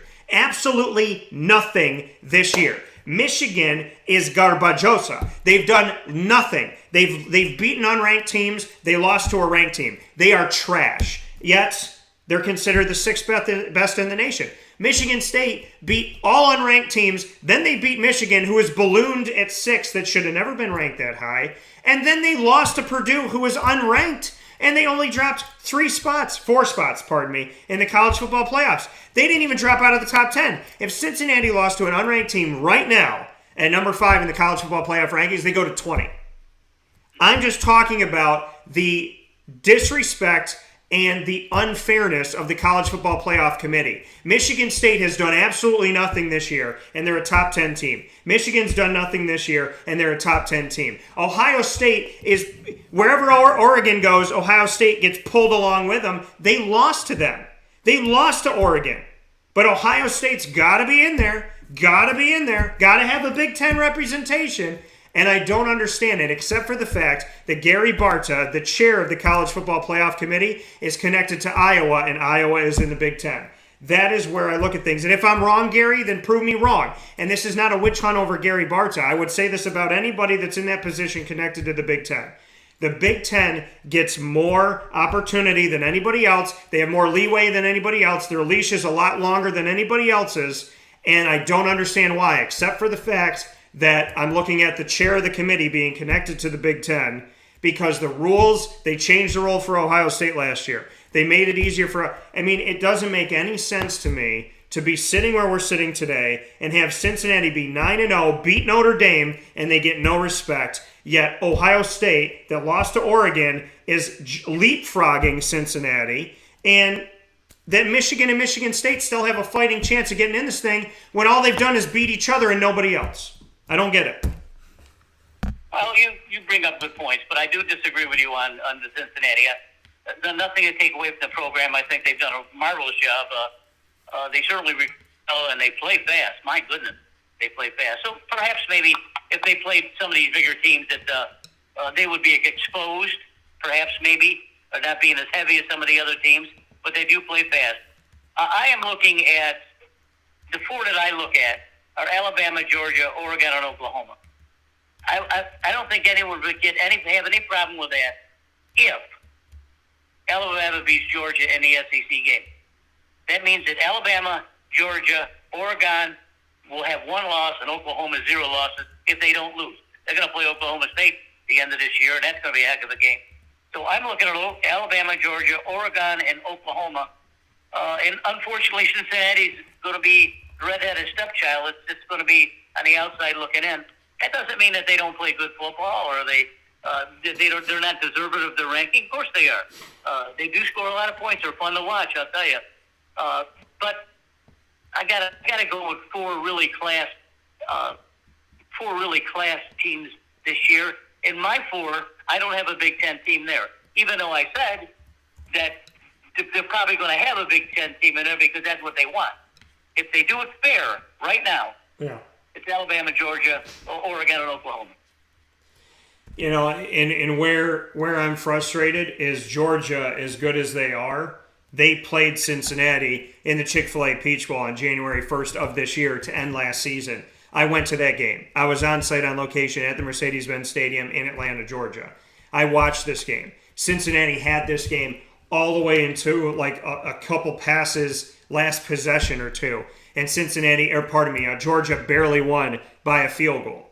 So, you know, I looked at things like that going, if Georgia's the best team in the country and Cincinnati played them to the wire and they barely got out of there alive, then why is Cincinnati sitting at 5? Why are they sitting here? You know what I mean? I don't get it. I don't understand it because the Big Ten has been BS. Michigan looks good on paper because their record's high. But who they beat is not reputable. Michigan State, it's not reputable. Michigan State lost to Purdue. They lost to Purdue. And now, in order for the college football playoff to keep them in the top 10, they put Purdue in the rankings. Purdue was unranked. They brought them into the rankings, put them at 19, all the college football playoff committee does is move chess pieces around to do what they're already going to do. All they do is put things in places to go, oh, well, yeah, Michigan State lost to Purdue. They weren't ranked, but we looked at them again and we realized they should be ranked and they're really good. So we're going to put them at 19, which justifies keeping Michigan State in the top 10. All they're doing is maneuvering pieces around to justify what they're going to do. They're going to put Alabama in. They're going to put another SEC team in. Clemson is not going to be in this year, so that gives them even more of an opportunity to put the Big Ten in. Then they're going to make the Pac-12 happy. But Cincinnati, once again, is left outside. Once again, undefeated is left. Well, they don't play any ranked teams for the end of the season. There's a lot of teams that don't. You can't say Cincinnati plays unranked teams when Michigan does, when Michigan State does. You can't say Cincinnati only had one win against the top 10 when it was Notre Dame, somebody who you respect way more than you should. So it doesn't make sense to me that you can use an argument for one and not for the other. Last year they said they let Ohio State in because Ohio State won their conference championship. So did Cincinnati. They said that they went undefeated in their conference. So did Cincinnati. Every argument they used for Ohio State, they didn't use for Cincinnati, and they're in the same state of Ohio. So all I'm saying is just come out and say, we created the college football playoff to stroke the egos of certain conferences and certain teams, and we're only going to move these pieces around, not for any respect and not because we mean it, but because we have to justify what we've already predetermined. As far as I'm concerned, the college football playoff every single year is predetermined outside of one or two spots. And those one or two spots are predetermined to one or two conferences. So everything in the college football playoff is predetermined, which begs the question, why even play the game if you're the American Athletic? Why even play the game if you're anybody in the ACC besides Clemson? Why even have a season if you're never going to get it if it's already predetermined? Well, those are good arguments, and Cincinnati certainly deserve it of some consideration. Well, I don't know what their schedule looks like for the rest of the year, but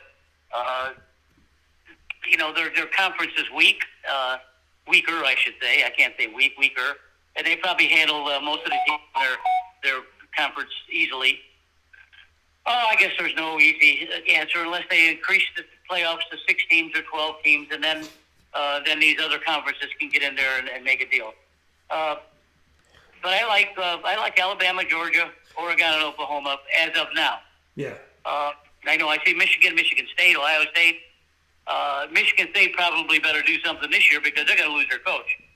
I think that Mel Tucker is going to go to LSU, in my opinion. That's what I've been reading a lot about, and he's deserving of that for sure. If he goes to LSU, he's going to make a lot of money. So there are some games, I just mentioned some games this last weekend that played that were fun to watch and some good results. And, one that I didn't cover is my Gators playing South Carolina. I didn't recognize the team that played South Carolina. They're not anywhere near the team that started it. The team that lost to Alabama was not the team that got beat bad by South Carolina. I don't know what's happening. All my sources say that everything's fine. The players are playing hard. Dan Mullen's in charge. Something's not right. And with all the talent that they have, it's not coming forward. I don't know what to say. I mean, I'm embarrassed. I mean, frankly, beginning of the year, I thought that they would actually beat Georgia for the Eastern title of the SEC and then play Alabama for the SEC championship. And I doubt. Well, they're going to go to a bowl because they got a couple cheap victories coming up, but it's going to be a minor bowl, and they have a lot. They have a lot to fix between now and the end of the season. Emory Jones, as much as I've touted him at the beginning of the year, has not played well at all. Anthony Richardson has not played well at all. The defense was fair. The run game, which was leading the nation the first couple of weeks of the season, has fallen off the face of the map. I don't know what's going on, Daniel. I can't figure it out, and I try to read as much as I can about it. I try to read between the lines, but even between the lines, Florida's not a good team right now, and the Florida nation ain't happy. I can tell you that. No, I don't think anybody anticipated Florida would be 4-5 right now, and on a 3-game losing streak. They have Sanford, which is, obviously supposed to be an easy practice game for them on their schedule. They're not going to play a ranked team the rest of the year. They're playing Missouri, and then they're playing the rivalry game against Florida State. But, 4-5 in the Dan Mullen era after last year being one loss, so to speak, if they were able to get another victory in there in the way that they played Alabama last year, I thought that Florida had a chance to college football playoff. So you talk about college football playoff hopes last year and 4-5 this year. I said Dan Mullen. I said give him a couple years, 2-3 years, he'll be in the college football playoff. I did not anticipate this, but I don't think anybody could have. 4-5 right now as we speak. I mean, I can't even fathom how we got here after Dan Mullen really was making a believer out of me. Well, he's supposed to be a quarterback guru, and he is, but he ain't gruing too good right now because he's got two really talented quarterbacks that are not performing. So perhaps their game plan is wrong, and I know that once you're in a situation like this, heads got to roll. And they fired two of their coaches this week. One of whom was the defensive coordinator who has been on a short leash for a couple of years, Grantham. So maybe this helps them a little bit, but you got the same kids that are going to play the same game, so they got to come up with something. I'm extremely disappointed and upset. But notwithstanding that, there's other teams that are playing really well. And, of course, we've gone through all of those. And my top four are different than your top four. And you bring up good points about Cincinnati. So whatever it is, and it's going to come down to the next couple of weeks. And I just hope that it's not as politicized as what we're talking about. I don't want to have to see Michigan State, Michigan, Ohio State in these top four if they're not deserving of it. Right. And all three of these teams can actually lose again. None of them are not as good as, say, a Georgia team is. So there's a chance that these three teams can actually lose altogether, or one or two of them lose. The other one's going to probably sneak in. But I look at Oregon playing, and Oklahoma and Georgia and Alabama. Yeah, you know what? And I hope Oregon makes it. I really do. And the issue that I have now, and I'm already seeing the writing on the wall, because you can cut and paste me from last week or last year or whatever it may be, and what I'm saying makes sense when I go back, and I'm not happy that it does. I'm not happy that it's making sense that this college football playoff feels rigged. But Michigan and Michigan State, their last 3 games are against the same 3 teams. Michigan and Michigan State will end their season against Penn State, who's unranked, Maryland, who's unranked, and Ohio State, who is ranked. So I can very much see that if Michigan State or Michigan wins out and defeats Ohio State, they will leapfrog Cincinnati and take Ohio State's spot. They'll get in. Whoever wins, if Ohio State loses to Michigan or Michigan State and those teams win out, then Michigan or Michigan State will take their spot. Or if Ohio State wins out, they'll stay. They'll probably move up to 3 or whatever the heck. But that's what I see happening right now.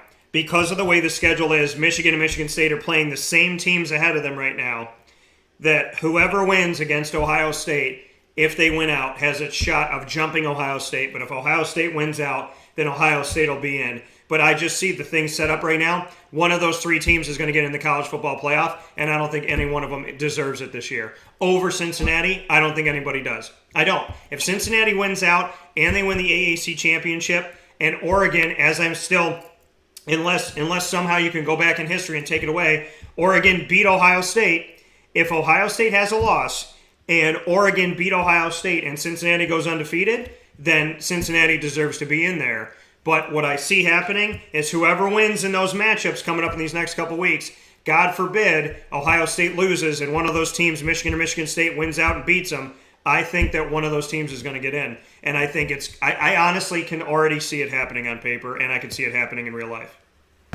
Well, I like Oregon beating Ohio State, setting the trend here. Even if Ohio State does win out and Oregon wins out, there's no reason why the committee should put Ohio State ahead of Oregon, because Oregon beat them face up. So you would have, Alabama, Georgia's got to fall right. Then you got Oregon, and then you got Oklahoma. What are you going to do with them in Cincinnati? So even if Ohio State wins out and Oregon wins out, Oregon has got to be the favorite for that 3rd spot because they beat Ohio State. Now, I don't know what these guys drink, coffee or tea in the morning, but they better wake up and be a little bit more fair. And the more we bitch about it, all those pundits, the more you realize that the more teams need to be in this playoff. It needs to be done equivocally and fairly. So, where are we going with this? We're gonna talk about it next week the same way we are this week. So, yeah, we'll see what happens. And for those of you getting set for this, our Florida Atlantic University FAU VP and Director of Athletics Brian White is going to be joining us momentarily. PJ and I are going to make our picks here quick, and then FAU VP and Director of Athletics Brian White will be on the broadcast. PJ, a lot of great games coming up. Very excited about it. So let's hop right into it. There's a game tonight, Thursday, November 11th, North Carolina at Pittsburgh. Pittsburgh's ranked in the nation's top 21, and it's going to be on ESPN. Pitt and Pat Narduzzi have done very well in the Pat Narduzzi era. Pittsburgh has been fantastic. I picked them to defeat Tennessee of the SEC on the road this year, and they did that. I have talked to Pat since he came into Pittsburgh, and the team is 7-2 right now, and first in the ACC's Coastal Division, looking to play in the ACC championship game. What are your thoughts on North Carolina at Pittsburgh? This is going to be a good game, and Pittsburgh really has surprised me. They surprised me when they handled Tennessee rather easily. So, but I'm looking at North Carolina in this game. I think that they have a better overall team, and they score a little bit more points. So, if you watched the Wake Forest game last week, North Carolina can put up 50 points in a heartbeat. So, I like North Carolina. All right, PJ's going with North Carolina. I'm going with Pittsburgh in this one. They're at home, and I'm looking for the Panthers to keep on riding high and get a victory in this game. Cincinnati at South Florida. You've got to be real careful there, and this is where coaching comes in. You're dealing with kids. You're not dealing with men. And these kids can get their egos bruised real quickly. So if Cincinnati doesn't bring their A game, this could be a trip up. But Cincinnati should handle them. Yeah, I got Cincinnati in this one too. This is a game that could be closer than you want it to be. And this is, like you said, where Luke Fickell has to make sure that he continues to keep the foot on the gas pedal and do everything in his power, because unfortunately, no matter what he does right, the committee's looking for him to do something wrong. So he's got to win, and he's got to win big to give himself every reason. And he still may not get in, but he's got to do way more than the Ohio States and the Oregons and the Michigan and Michigan States of the world. And I think he unfortunately knows that, and I'm hoping that he will do everything that he can. I believe in Luke Fickell. Been with him since he came to Cincinnati, and I'm hoping for the best. So I'm going to go with Cincinnati in this one. Michigan at Penn State. What do you think about this one? Well, we talk about these teams a lot, and we badmouth them a lot. But I suppose Michigan probably deserves to earn the win here. Penn State doesn't look like the same team that started the year. I like Michigan in this game. All right, PJ going with Michigan. I don't think that Michigan is as good as people want to make them out to be. I mean, you know my thoughts on the Big Ten. I think it's unfairly given an advantage over other conferences, and not just the American. There's just other conferences in general. Penn State's at home. I'm going with Penn State. Going Beaver Stadium, University Park, Penn State, and they'll find another excuse for Michigan. Oh, well, they just stubbed their toe and blah, blah, blah. I don't care. If Michigan loses this game, guess what? No New Year's Six Bowl, none of that. Take them out. And I'm not saying it because it's Michigan. This is not an attack on Michigan. I'm saying because fair is fair. They've lost. They literally have done nothing to be where they are. They're not a top 20 team. They're not a top 15, top whatever.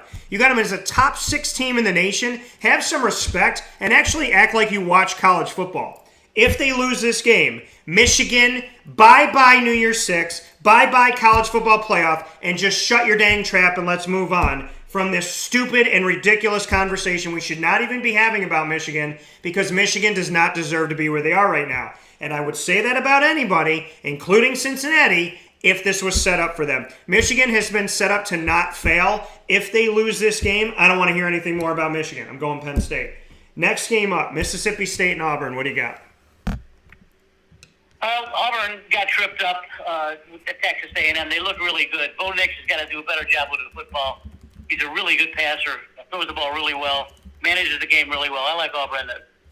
Yeah, I'm going to go with Auburn in this game too. I think a season where Auburn is better, it always is like 1 or 2 years where they might drop and then they pick right back up again. Can't wait to see them pick back up again every time it happens, because I think it brings excitement to the state of Alabama and to the SEC and to college football in general, because I don't think Auburn is as respected as other teams in the SEC. So I like when they're doing well. I think it brings more to the table, and I'm going to pick Auburn to win this game. Next one up here that we have that we'll jump into, PJ, is as we go down the line here. Well, give me your Florida game. So Florida-Samford. I know they're playing Samford, but we always put Florida on the docket here. So what are your thoughts? Well, certainly the discrepancy in the talent on the field will be quite evident once the ball is. I'm looking for consistency from Florida. I want to see them throw the ball and run the ball the way they did at the beginning of the year. They should roll up 600 yards and very easily 40, 45 points. So, it's one of these deals where they got to pay someone to come in and play them. Yeah, and I got to pick Florida in this one. Clemson's playing UConn. This is the week where they're trying to get a bunch of easy wins and whatnot. So, looking at the next one here, big-time game here. 2 top 16 teams in the ACC, NC State at Wake Forest. What are your thoughts? Oh, boy, Wake Forest was so much fun watching them play North Carolina. They can score some points. Well, I like Wake Forest in this game. Yeah, Wake Forest, listen, they almost lost to Syracuse, and then they got a big win over they got a win over Army in a shootout, and then they won over Duke in a big way, and then they lost by 3 to North Carolina. Wake Forest is a really good team. NC State, to me, is a good team as well. I'm going to go with Wake Forest in this game. These are 2 coaches, Dave and Dave, that I respect very, very much so. It's hard for me to pick, but I'm going to have to go with Wake Forest in this matchup and trust my gut on that one. Next game that we have up here, PJ, that we would jump into really, really quick. Notre Dame at Virginia. Notre Dame has struggled and barely gotten out of a bunch of games this year, yet they're considered a top 10 team because, well, the College Football Playoff Committee would put Notre Dame in there if they were 0-100. So what are your thoughts on Notre Dame at Virginia, knowing that Notre Dame has almost lost a couple games here as of late, and they barely got out of Virginia Tech alive? Virginia is going to surprise a lot of people this year, and they did. And I know they're not as good a team as they have been in the past, but this is a trip-up game for Notre Dame. They need to pay attention. And because in saying that, I like in this game. You like who in this game?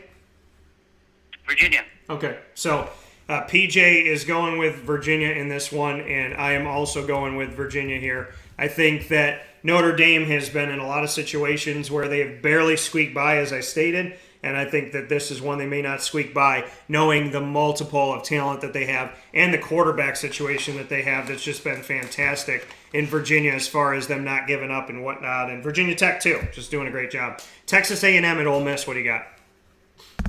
Lane train. The lane train. Texas A&M really looked good against Auburn, but the lane train is playing really well. Matt Corral could be the best quarterback playing this year in college football, and I like Mississippi in this game. I'm gonna stick with my man Jimbo Fisher. I gotta go Jimbo. I gotta go with Jimbo. Texas A&M. I tell you, we are trying to get in that top 10. I don't know why Notre Dame is there. We need to get there. So I'm gonna go with Texas A&M in this one to get the victory. And final game, Syracuse at Louisville. I know it better than most that Syracuse just never wins in Louisville, Kentucky. They're both unranked. Syracuse is one win away from getting to a bowl game. What are your thoughts? I think Syracuse is playing good football, and I think they handle Louisville. I'm going to pick Syracuse in this matchup. Now, I know how difficult this game is, and I know that Syracuse consistently struggles for whatever reason in Louisville. Louisville could be 2-8, and they still struggle there. But I'm going to pick Syracuse in this game. I'm going to lean on the Orange. They are playing really good football right now. They got some momentum driving them. They're on a 2-game winning streak in the ACC. And the 3 games they lost in the ACC were by 3 points apiece. Nobody's blown them out. Nobody's outdone them in the ACC. I'm going to lean on them to win this matchup over Louisville. With that being said, Papa Joe, as always, I appreciate you inside the Cafe Kubal studios for hanging out with us. And thank you so much for being here. Okay, see you later. Bye. Take care. That coming from PJ here on Wake Up Call with Dan Tortora, where sports meets that thing called life. We'll take a quick step aside for a fast break here on Wake Up Call with Dan Tortora. And when we come back, we'll be joined by Brian White of FAU right after this. Carvel DeWitt, it's what happy tastes like. Do you know why? Because we make ice cream. Creamy, rich, flavorful ice cream. Not yogurt or iced milk like some of our competitors. Ice cream. Fresh, by hand, daily. For the calorie conscious, we have something new for you. Our new Carvelite. Same great flavor, creaminess, and texture of our regular ice cream with only 35 calories an ounce. So whether you want an ice cream cake, flying saucer, dasher, carvalanche, hard or soft ice cream, we will satisfy your craving with our fresh, handmade regular or new Carvelite ice cream. Carvel DeWitt. It's what happy tastes like.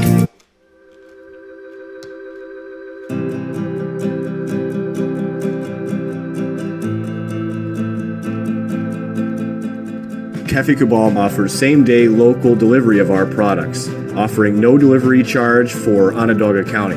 Shop cafekubal.com for fresh roasted coffee beans, cold brew, travel mugs, and all your essential Cafe Kubal needs. Cafe Kubal, coffee for the soul.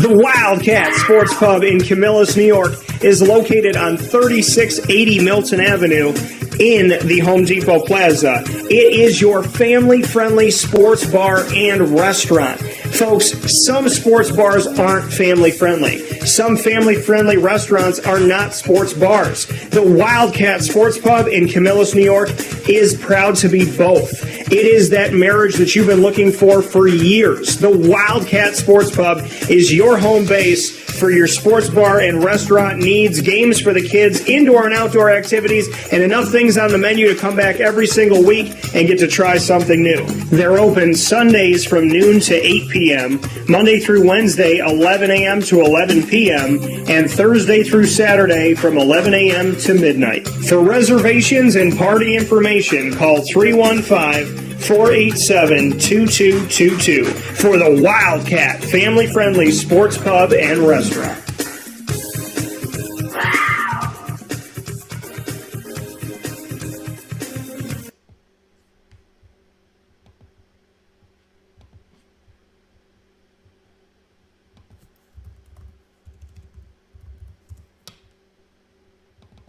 Welcome back here to Wake Up Call with Dan Tortora on WakeUpCallDT.com, your one-stop sports shop, MixLR.com/WakeUpCallDT, live streaming radio all throughout the world, and of course, finding us on Facebook.com/WakeUpCallDT and on YouTube.com/WakeUpCallDT as well.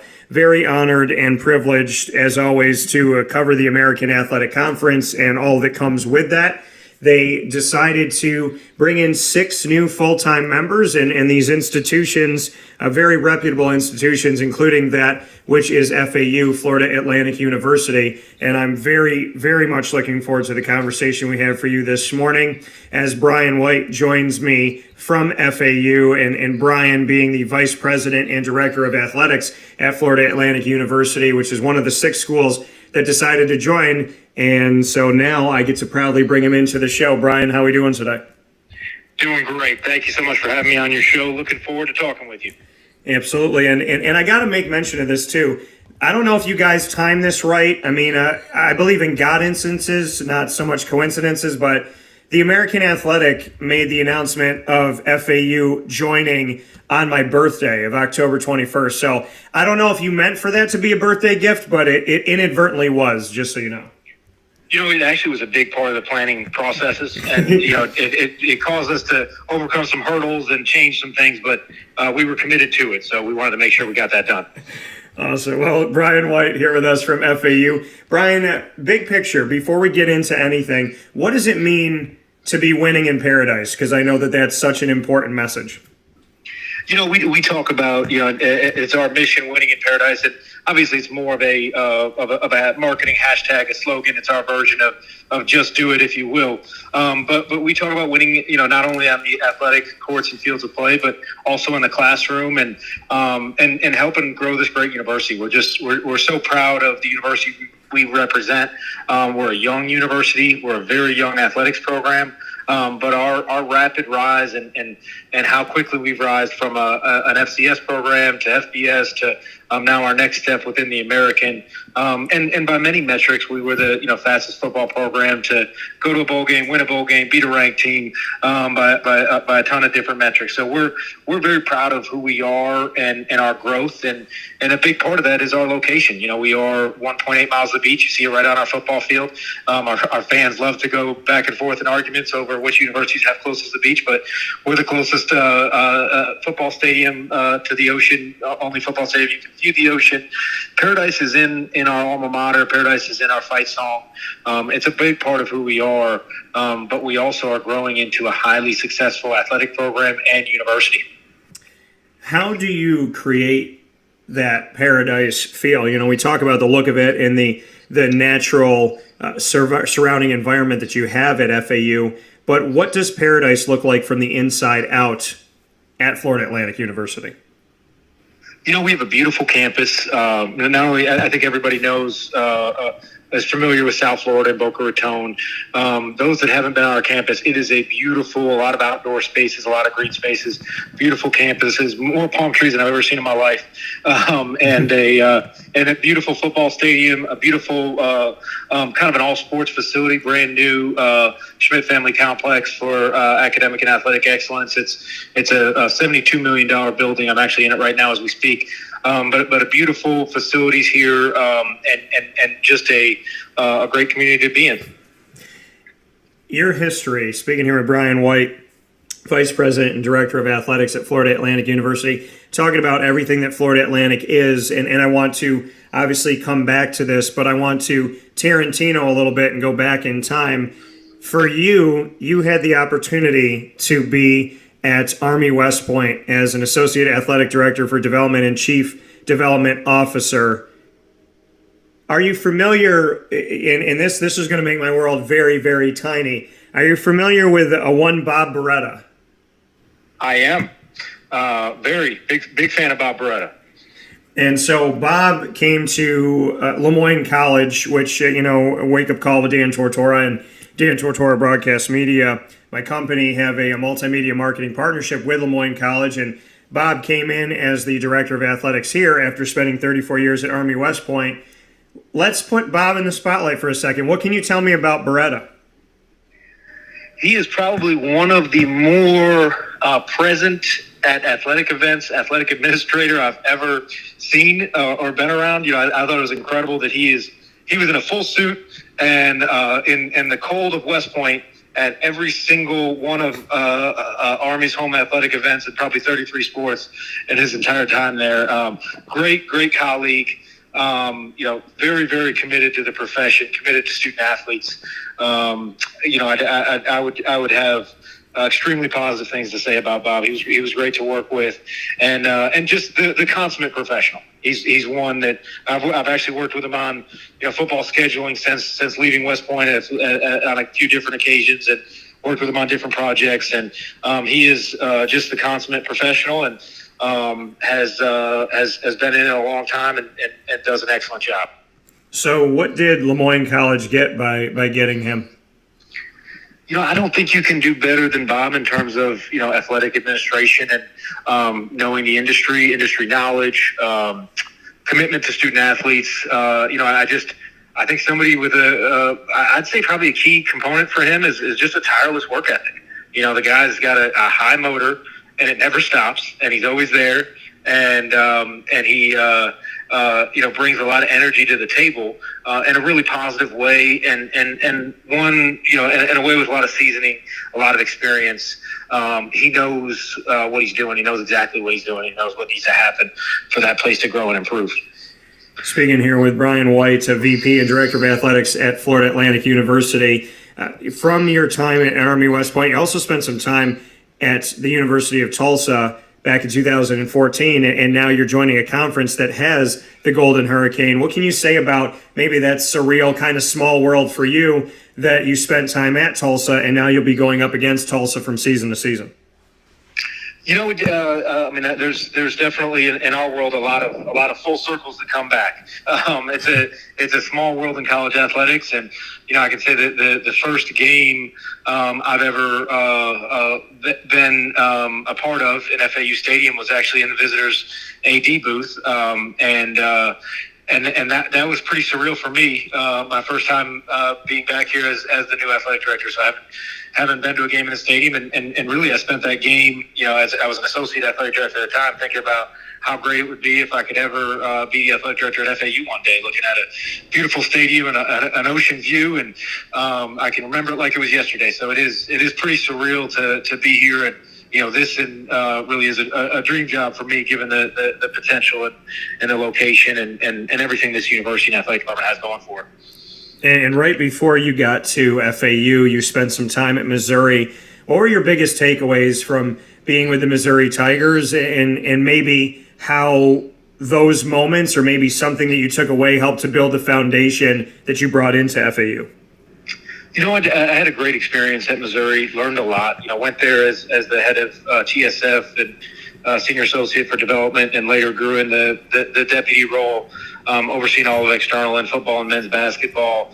I think that job, and I think there's a reason so many athletic directors have come from Missouri, and I think in large part because that job just has so many of the responsibilities you need. It's rare to have a position that oversees all of fundraising and development, that oversees marketing, strategic communications, really everything external, pretty much half the department, in addition to football and men's basketball. So it was a great learning experience for me, and prepared me well for this position here, where I came in here feeling like I had done everything I could possibly do prior to being an athletic director, but also all those other experiences you kind of rely on.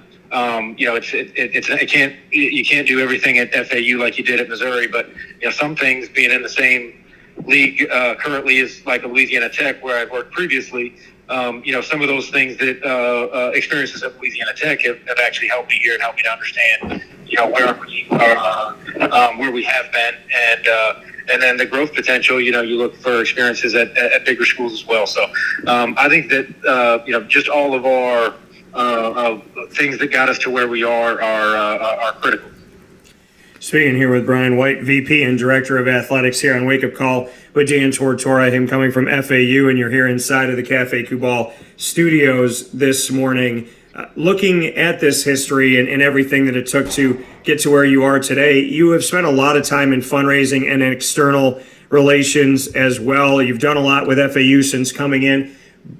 Bring us into that background for you, because the numbers in a lot of these cases are staggering. The percentages that you've raised, the level of different pieces, there's different things that you have brought in, not only bringing, in more, monetarily, but having the Paradise Pride program, Paradise Pricing, the Paradise Field Cabanas.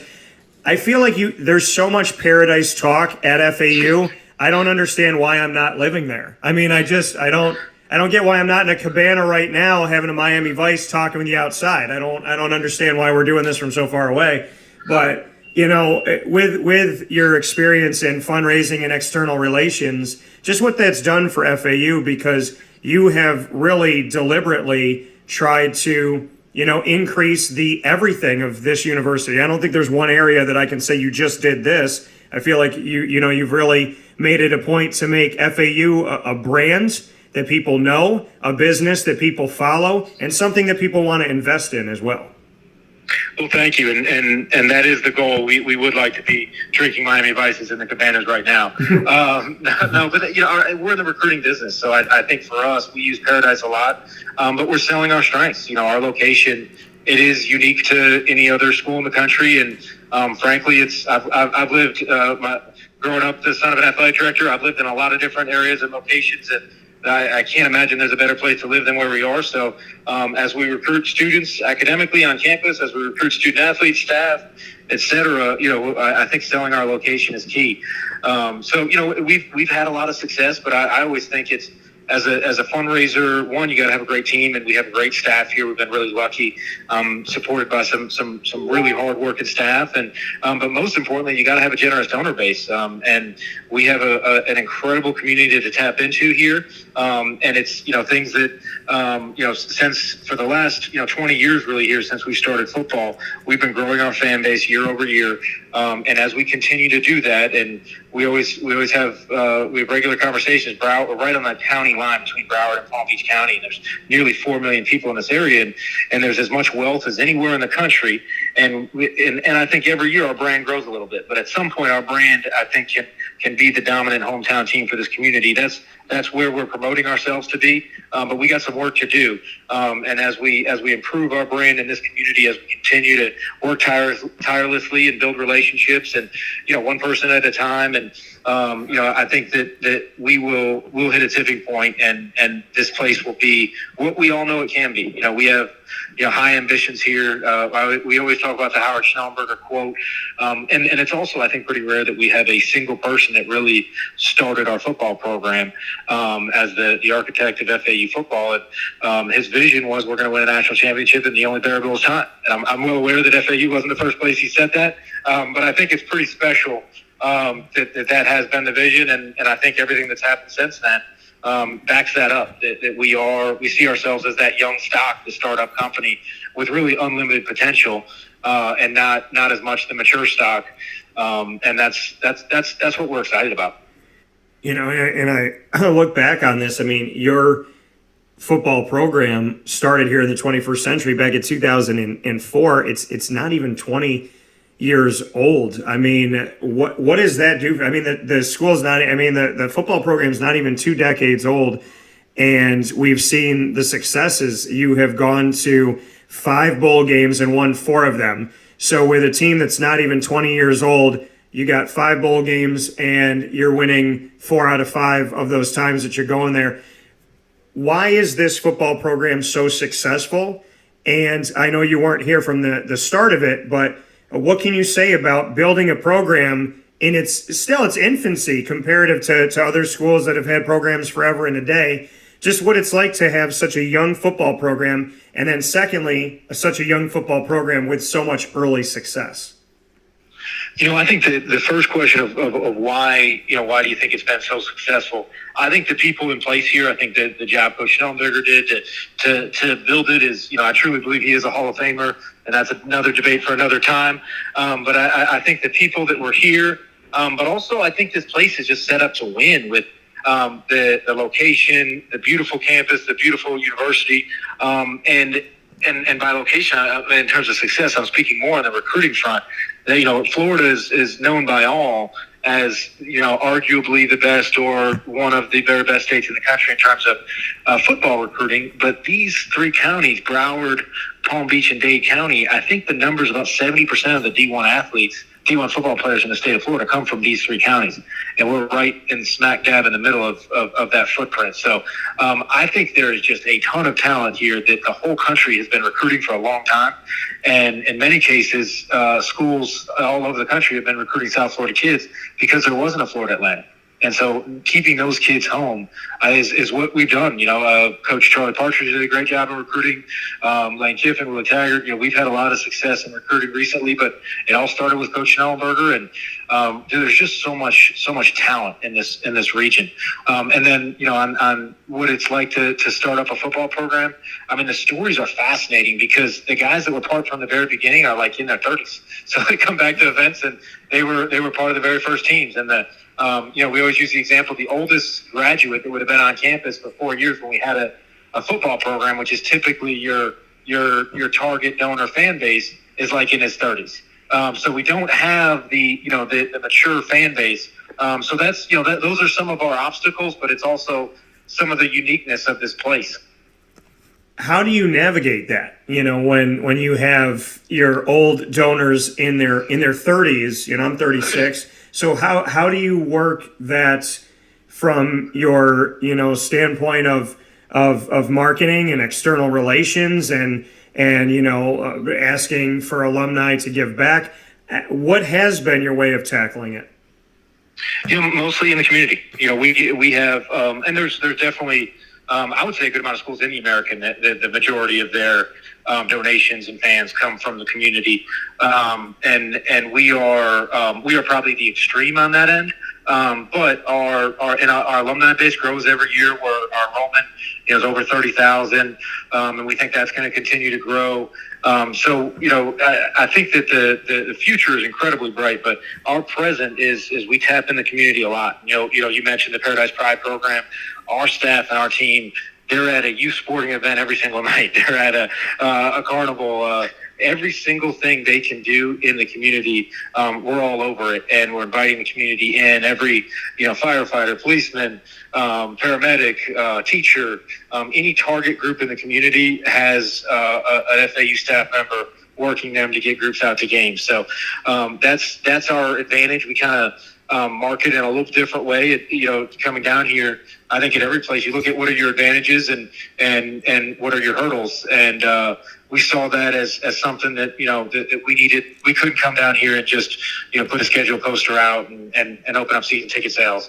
We're trying to do some things to put a steroid into the fan base, and we see those gains. We've had better student attendance at every game this year, and bigger and better crowds, and we see incremental gains in our ticket sales and sponsorships, and all those things are related, and that's really the biggest component of the potential move to the American is, I think bringing in better brands to our stadium is going to be a huge opportunity. I know when we had Navy, an American football program in our stadium a few years ago, it was a near sellout and a great crowd, and we had UCF in our stadium. It was a sellout. USF was going to come without, prior to COVID, would have been a regular attended game, and we felt like that would have been a sellout. It was on track. So I think that's going to really move the needle for us as well, because we're so reliant on the community. Therefore, the importance of the opponent and the game being a big event is critical for us too.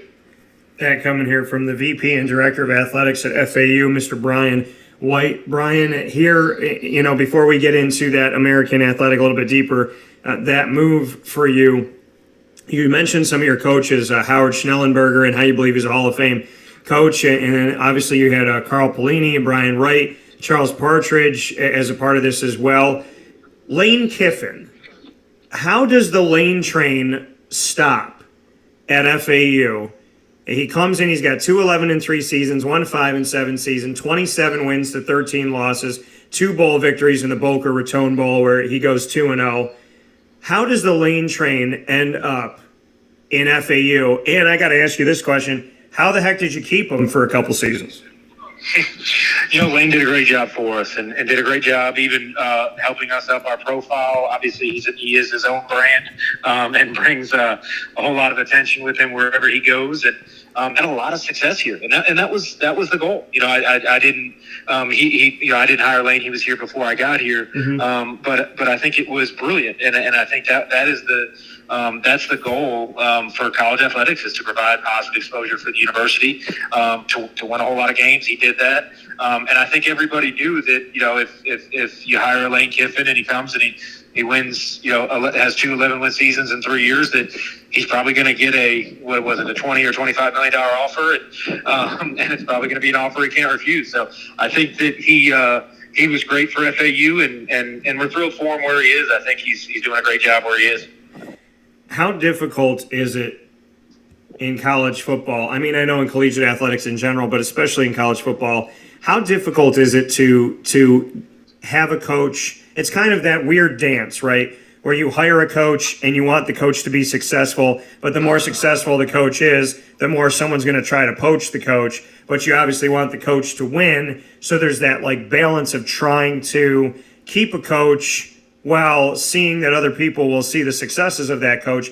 How do you do that dance, especially in college football these days, where a coach may sign an extension and 3 months later break that contract, pay the buyout and be somewhere else? How do you do the dance with a coach where you want them to have their success, but you also know that with success comes a lot of, kind of money grub? I mean, I don't want to call it money, but with success comes a lot of hands in the pot, so to speak. Yep. I mean, it's just part of it. I think having at least a transparent, honest relationship with the coach is key. Knowing that, it's business. They need to do what they want to do. And I think I try to never, you never really think about, I think some people say, well, do you hire somebody, don't hire that person because then they'll just leave if they have success. Well, that's what you want. You want to make it hard for them to leave by doing what you can for the coach and negotiate the best buyout if they do leave that you can. So I think that's key as well. If some of these, when some coaches leave in a very short period of time and the buyout's not very big, I think that I would question that. I think a coach should be willing to pay a significant buyout if they're going to leave in a short period of time. And some places nowadays, the schools with humongous budgets, they're willing to pay any buyout, and then you're better for it because you're able to have more resources to go recruit the next coach. So I think every single year everybody's got to have a list, and every athletic director should be evaluating every potential prospect in the country at all times. And so that's where whether whatever games we're watching or able to see or tracking, we should always have a lot of research to know if there was an opening, because anything could happen. But I don't, I never would take it personally, or I never think that we should make our decisions out of fear that, whether or not a coach would leave. I think you find the very best coach you possibly can, and then you negotiate the very best buyout with the understanding that I don't think a coach should go into a place thinking I'm going to leave in 1 year. So if you're going to leave in 1 year or 2 years, I think the buyout should be very, very significant. And, if a coach is able to, if you're able to, coach stays 4 or 5 years, then they should have a very reasonable buyout. And if they're able to, pursue a much higher paying job, and they've obviously left the place better than they found it, and they've done a great job at the location. So I don't see it as something to be afraid of. Two pieces coming off of that. What was the conversation like with Lane Kiffin when he decided to leave, and what happens with the buyout money? Where does that get to go, and where can you allocate that? It was a great conversation. He's it was almost similar to what I just mentioned about how I feel about the situation.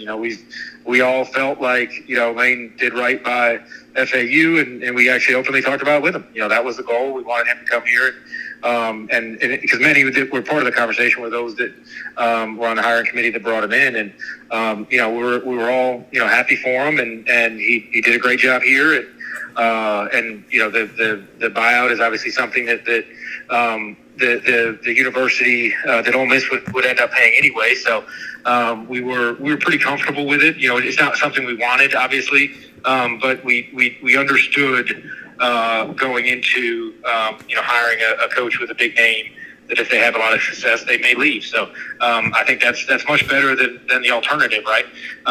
In every scenario. So and then in terms of the buyout money, that's treated as athletic revenues that can go. We can really use it for whatever we want. We have we kind of have a reserve fund right now, but that's money that can be used for whatever we need to use it for.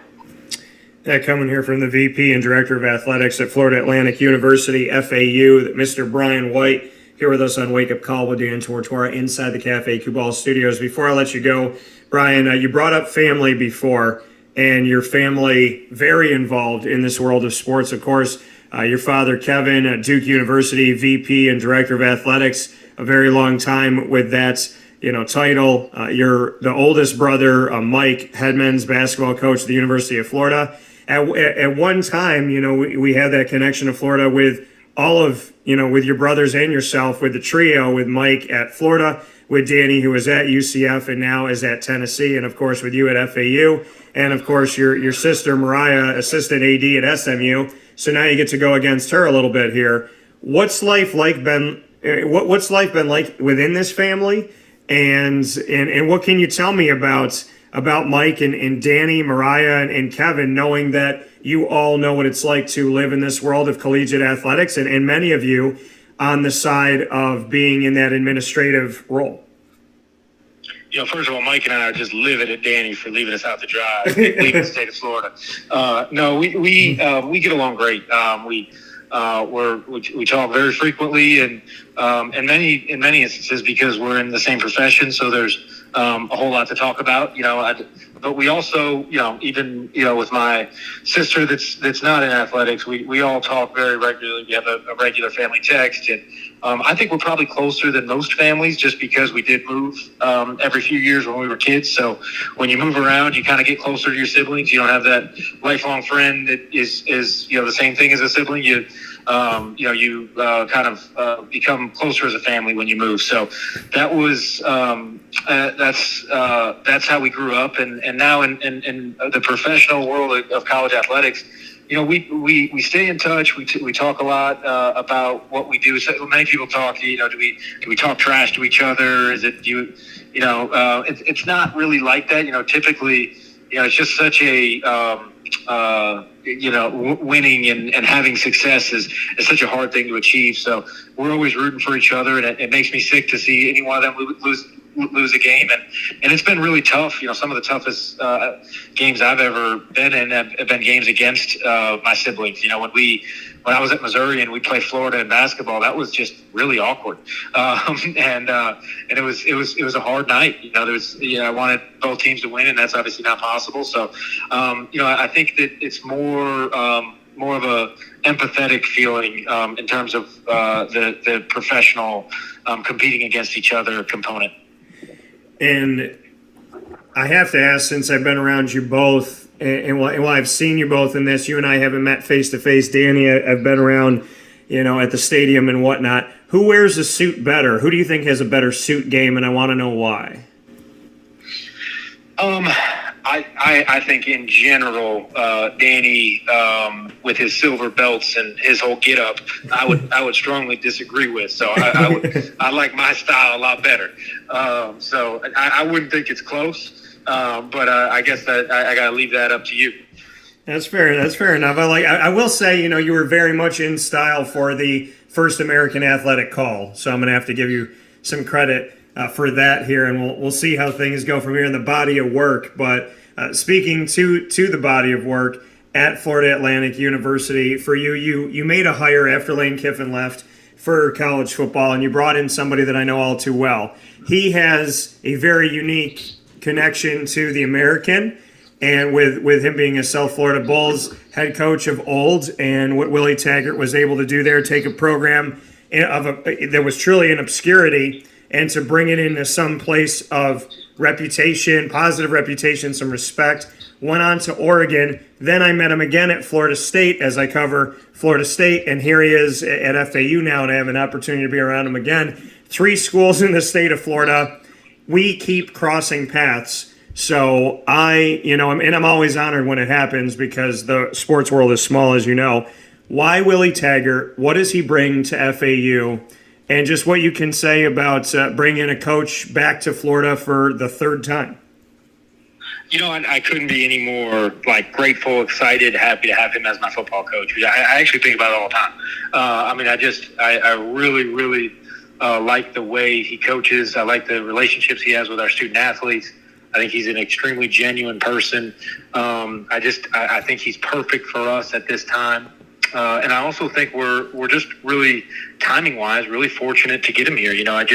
I think he's had a very proven track record of taking programs and building them the right way.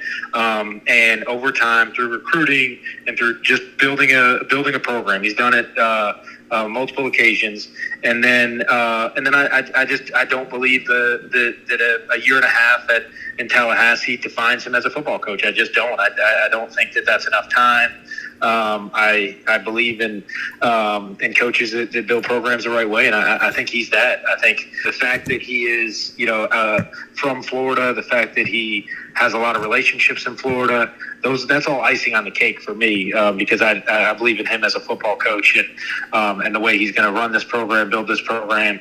He puts a high emphasis on academics. He puts a high emphasis on student athlete development and being prepared for life and careers and job. And he has a program called Real Life Wednesdays where he talks with our student athletes, and they all get together and talk about everything outside of football that have helped develop them as young men. There's just so many things to be proud of with having him as your football coach, and I think he's going to have a ton of success here. And I'm just excited to have him here. And you brought it up within it, and I agree with you wholeheartedly. I don't believe by any stretch of the imagination that not even 2 years in a seat was enough time. And he was trying to really figure out, as he told me, who wanted to be in that locker room. So I think it was unfair to see what happened at Florida State. And I'm hoping that at FAU, he can show us once again who Willie Taggart is, because, I agree with you.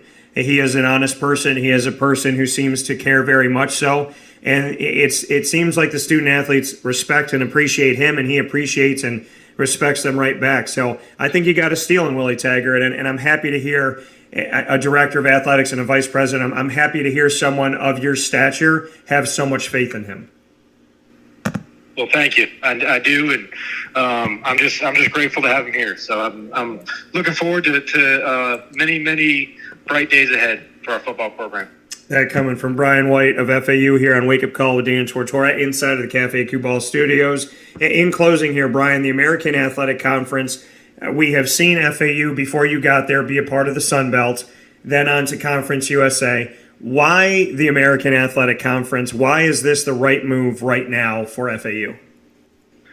It's a great opportunity. I look at the success that some of the programs have had in the American, the great years that Memphis has had, that SMU, UCF, Cincinnati, Houston. There's just been some programs that have had some incredible success in that conference, and I think that it's not a coincidence that so much of it has happened within that conference. I think that the exposure and the media package within the American is as good as many of the Power 5 media packages with regard to exposure, and I think that's key. We want, for student athlete recruiting, for academic recruiting, we want to be on ESPN and ABC and ESPN2, and we want to be on national television on a more regular basis. And that's we always talk about the reason we have Division I athletics is to provide great exposure and to be that front porch for the university.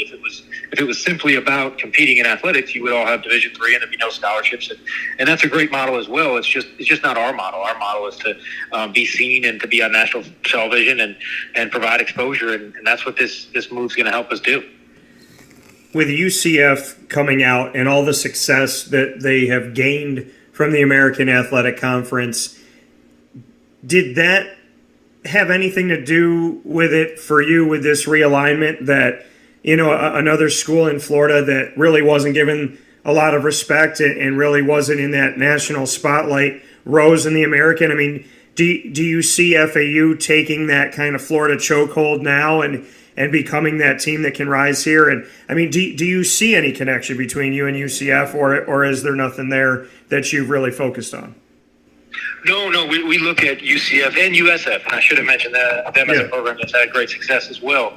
We look at both as schools that they're not not quite as young as we are, but they've shown that they don't have the history that, obviously the Florida Gators or many schools have. But they've shown they're able to kind of punch above their weight and grow their programs and improve and grow their fan base. We see both as models for us to continue to improve.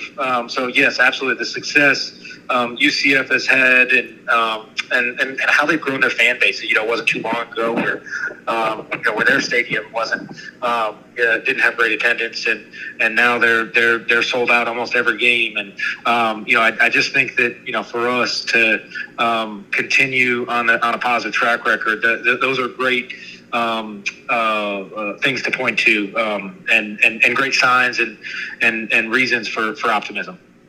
Yeah, and I think it's incredible to have this opportunity here with you joining the American Athletic Conference and what this can mean for FAU. Why do you feel that Mike Oresco and the team at the American Athletic Conference, why do you feel that they saw FAU as a good fit? Because Mike always talks about we're not going to knock on anybody's door. We're not going to beg anybody to come or tap them on the shoulder. They have to fit who we are and what we're looking to do.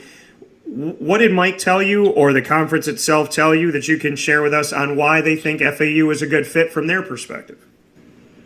Mike's been he's been great and pretty transparent and open and honest. And I think he really likes our market. He really likes our football success. He likes our facilities.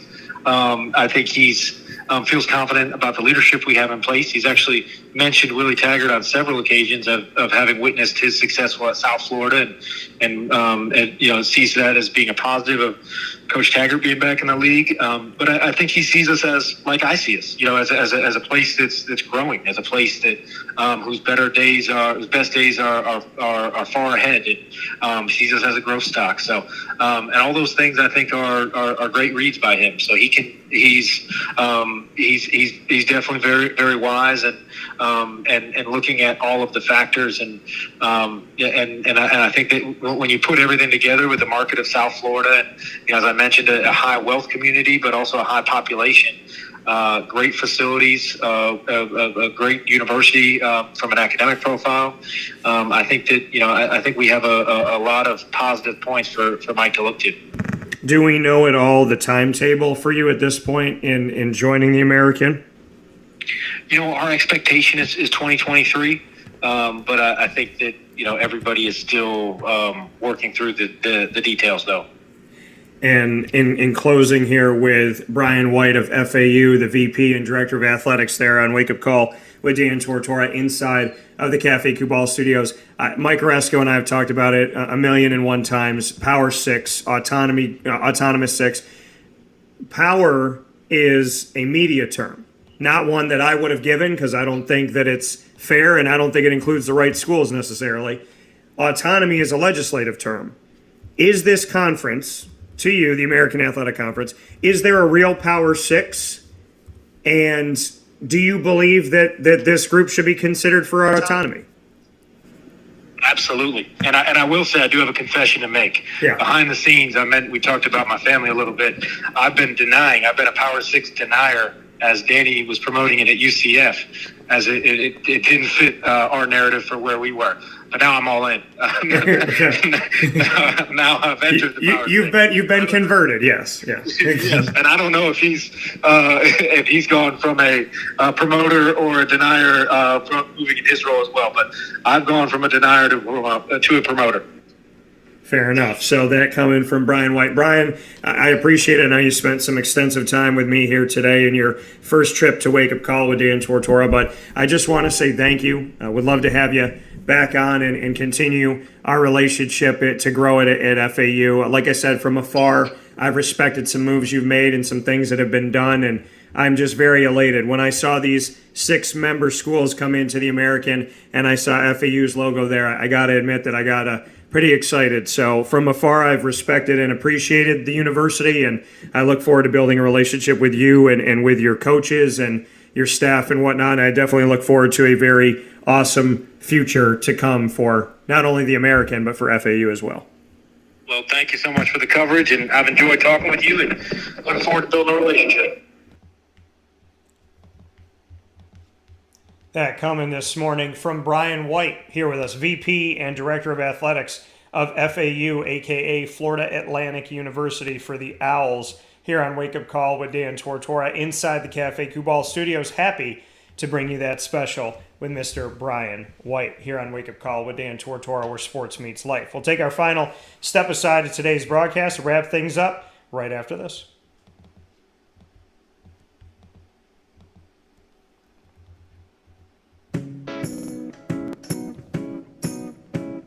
In these unique times, there are those in our community that give us a sense of normalcy and positivity. Pizza Man on 50 Oswego Street in Baldwinsville has been here for you for over 35 years and is here now.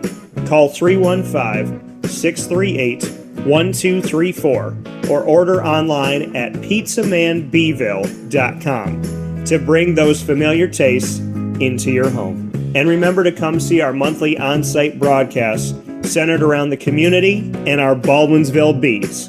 Pizza Man in Baldwinsville. Any way you slice it, they are always here for you.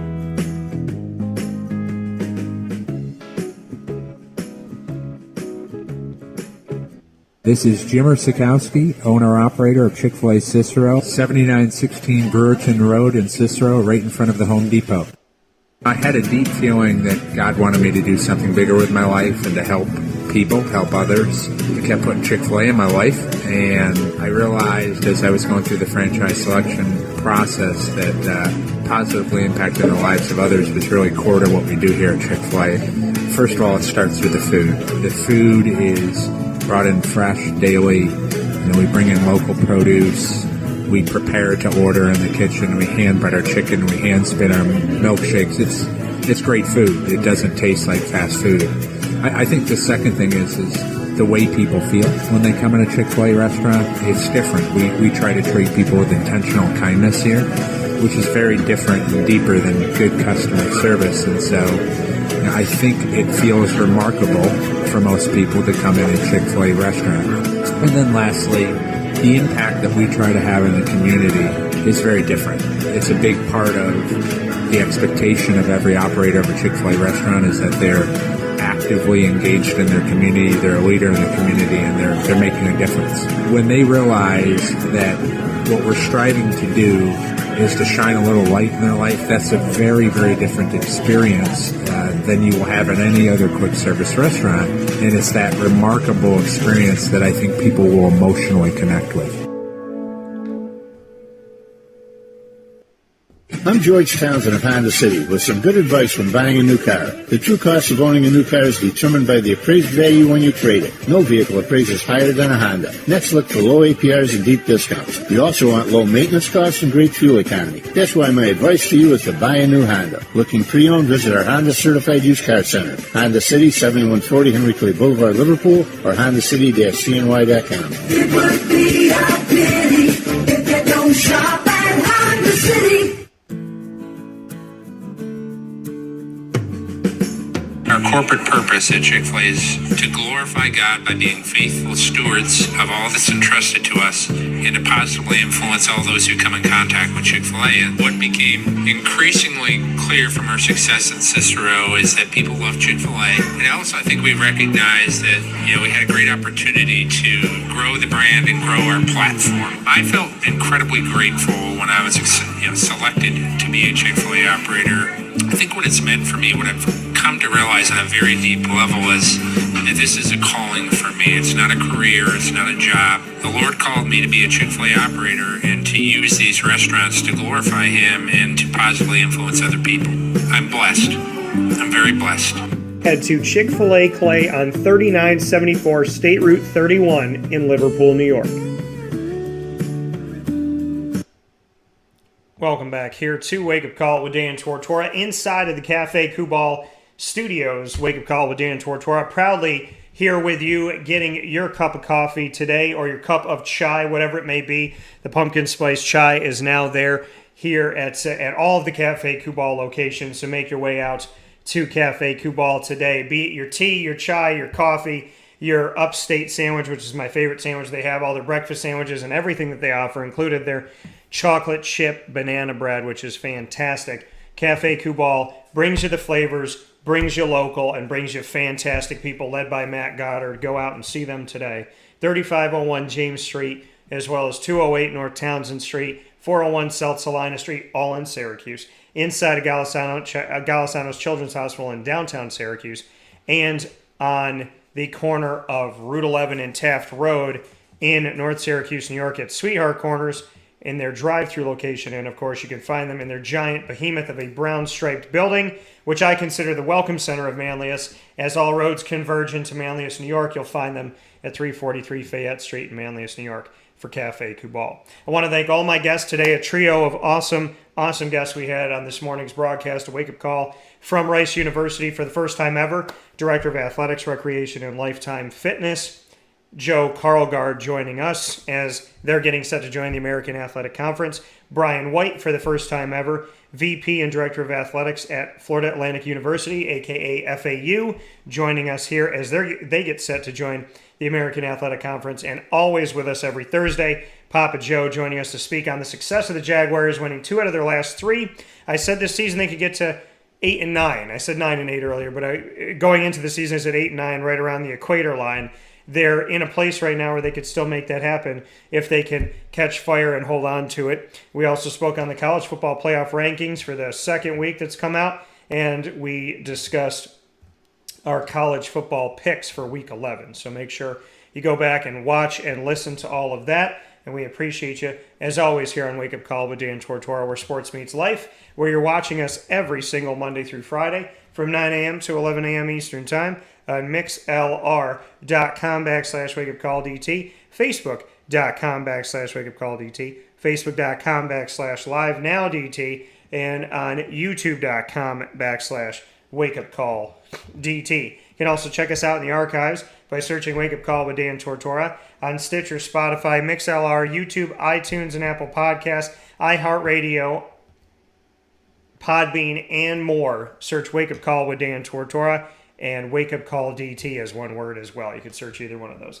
Thank you to our Central and Upstate New York partners, Cafe Kubal, Carvel DeWitt, Wildcat Sports Pub, Mon Pa's Kettle Corn and Popcorn Factory, Progressive Dental, Avacoles, Chick-fil-A Cicero and Chick-fil-A Clay, Canine Camp Dog Daycare, Pizza Man, Canine Campground Dog Boarding, the Millhouse Market, Lemoyne Dolphins, PB&J's Lunchbox, Honda City of Liverpool, Mother's Cupboard, and Victory Sports Medicine and Orthopedics. Wake Up Call with Dan Tortora is also the proud multimedia marketing partner of the Lemoyne College Dolphins.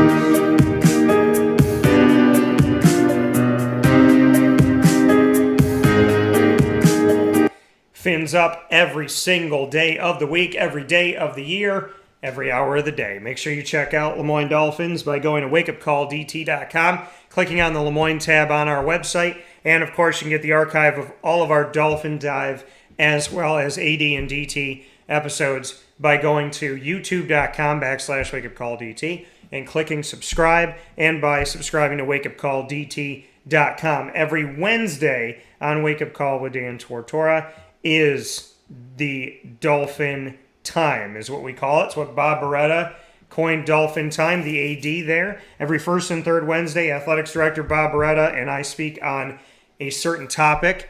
When it comes to AD and DT, we sit down and focus on a topic with Athletics Director Bob Beretta every first and third Wednesday. And every second and fourth Wednesday, Dolphin Dive gives me an opportunity to dive into a story of a journey of one of their student athletes, coaches, and or staff members. The one we did this week featured Nino Hernandez of the Lemoyne College Dolphins men's basketball team, and you can see that by going to youtube.com/wakeupcalldt. So Dolphin Time every Wednesday at 9 a.m. Eastern Time.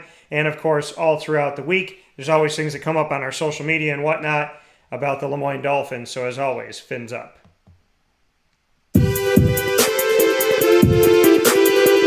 Wake Up Call with Dan Tortora is also the proud multimedia marketing partner of the Marywood University Pacers. Get more information by going to our Marywood tab on wakeupcalldt.com. Our Pacer Pride exclusive broadcasts air all throughout the month, every single month. And you could find those Pacer Pride exclusive episodes by going to youtube.com/wakeupcalldt, clicking subscribe, and by subscribing to wakeupcalldt.com and bookmarking the Marywood tab that we have on wakeupcalldt.com. Pacer Pride coming to you all month long, and 2 awesome specials coming up this Friday, November 12th, so don't miss out on those, with the men's basketball team coming off of their first victory of the season. Pacer Pride, as always. Get more information by going to marywoodpacers.com.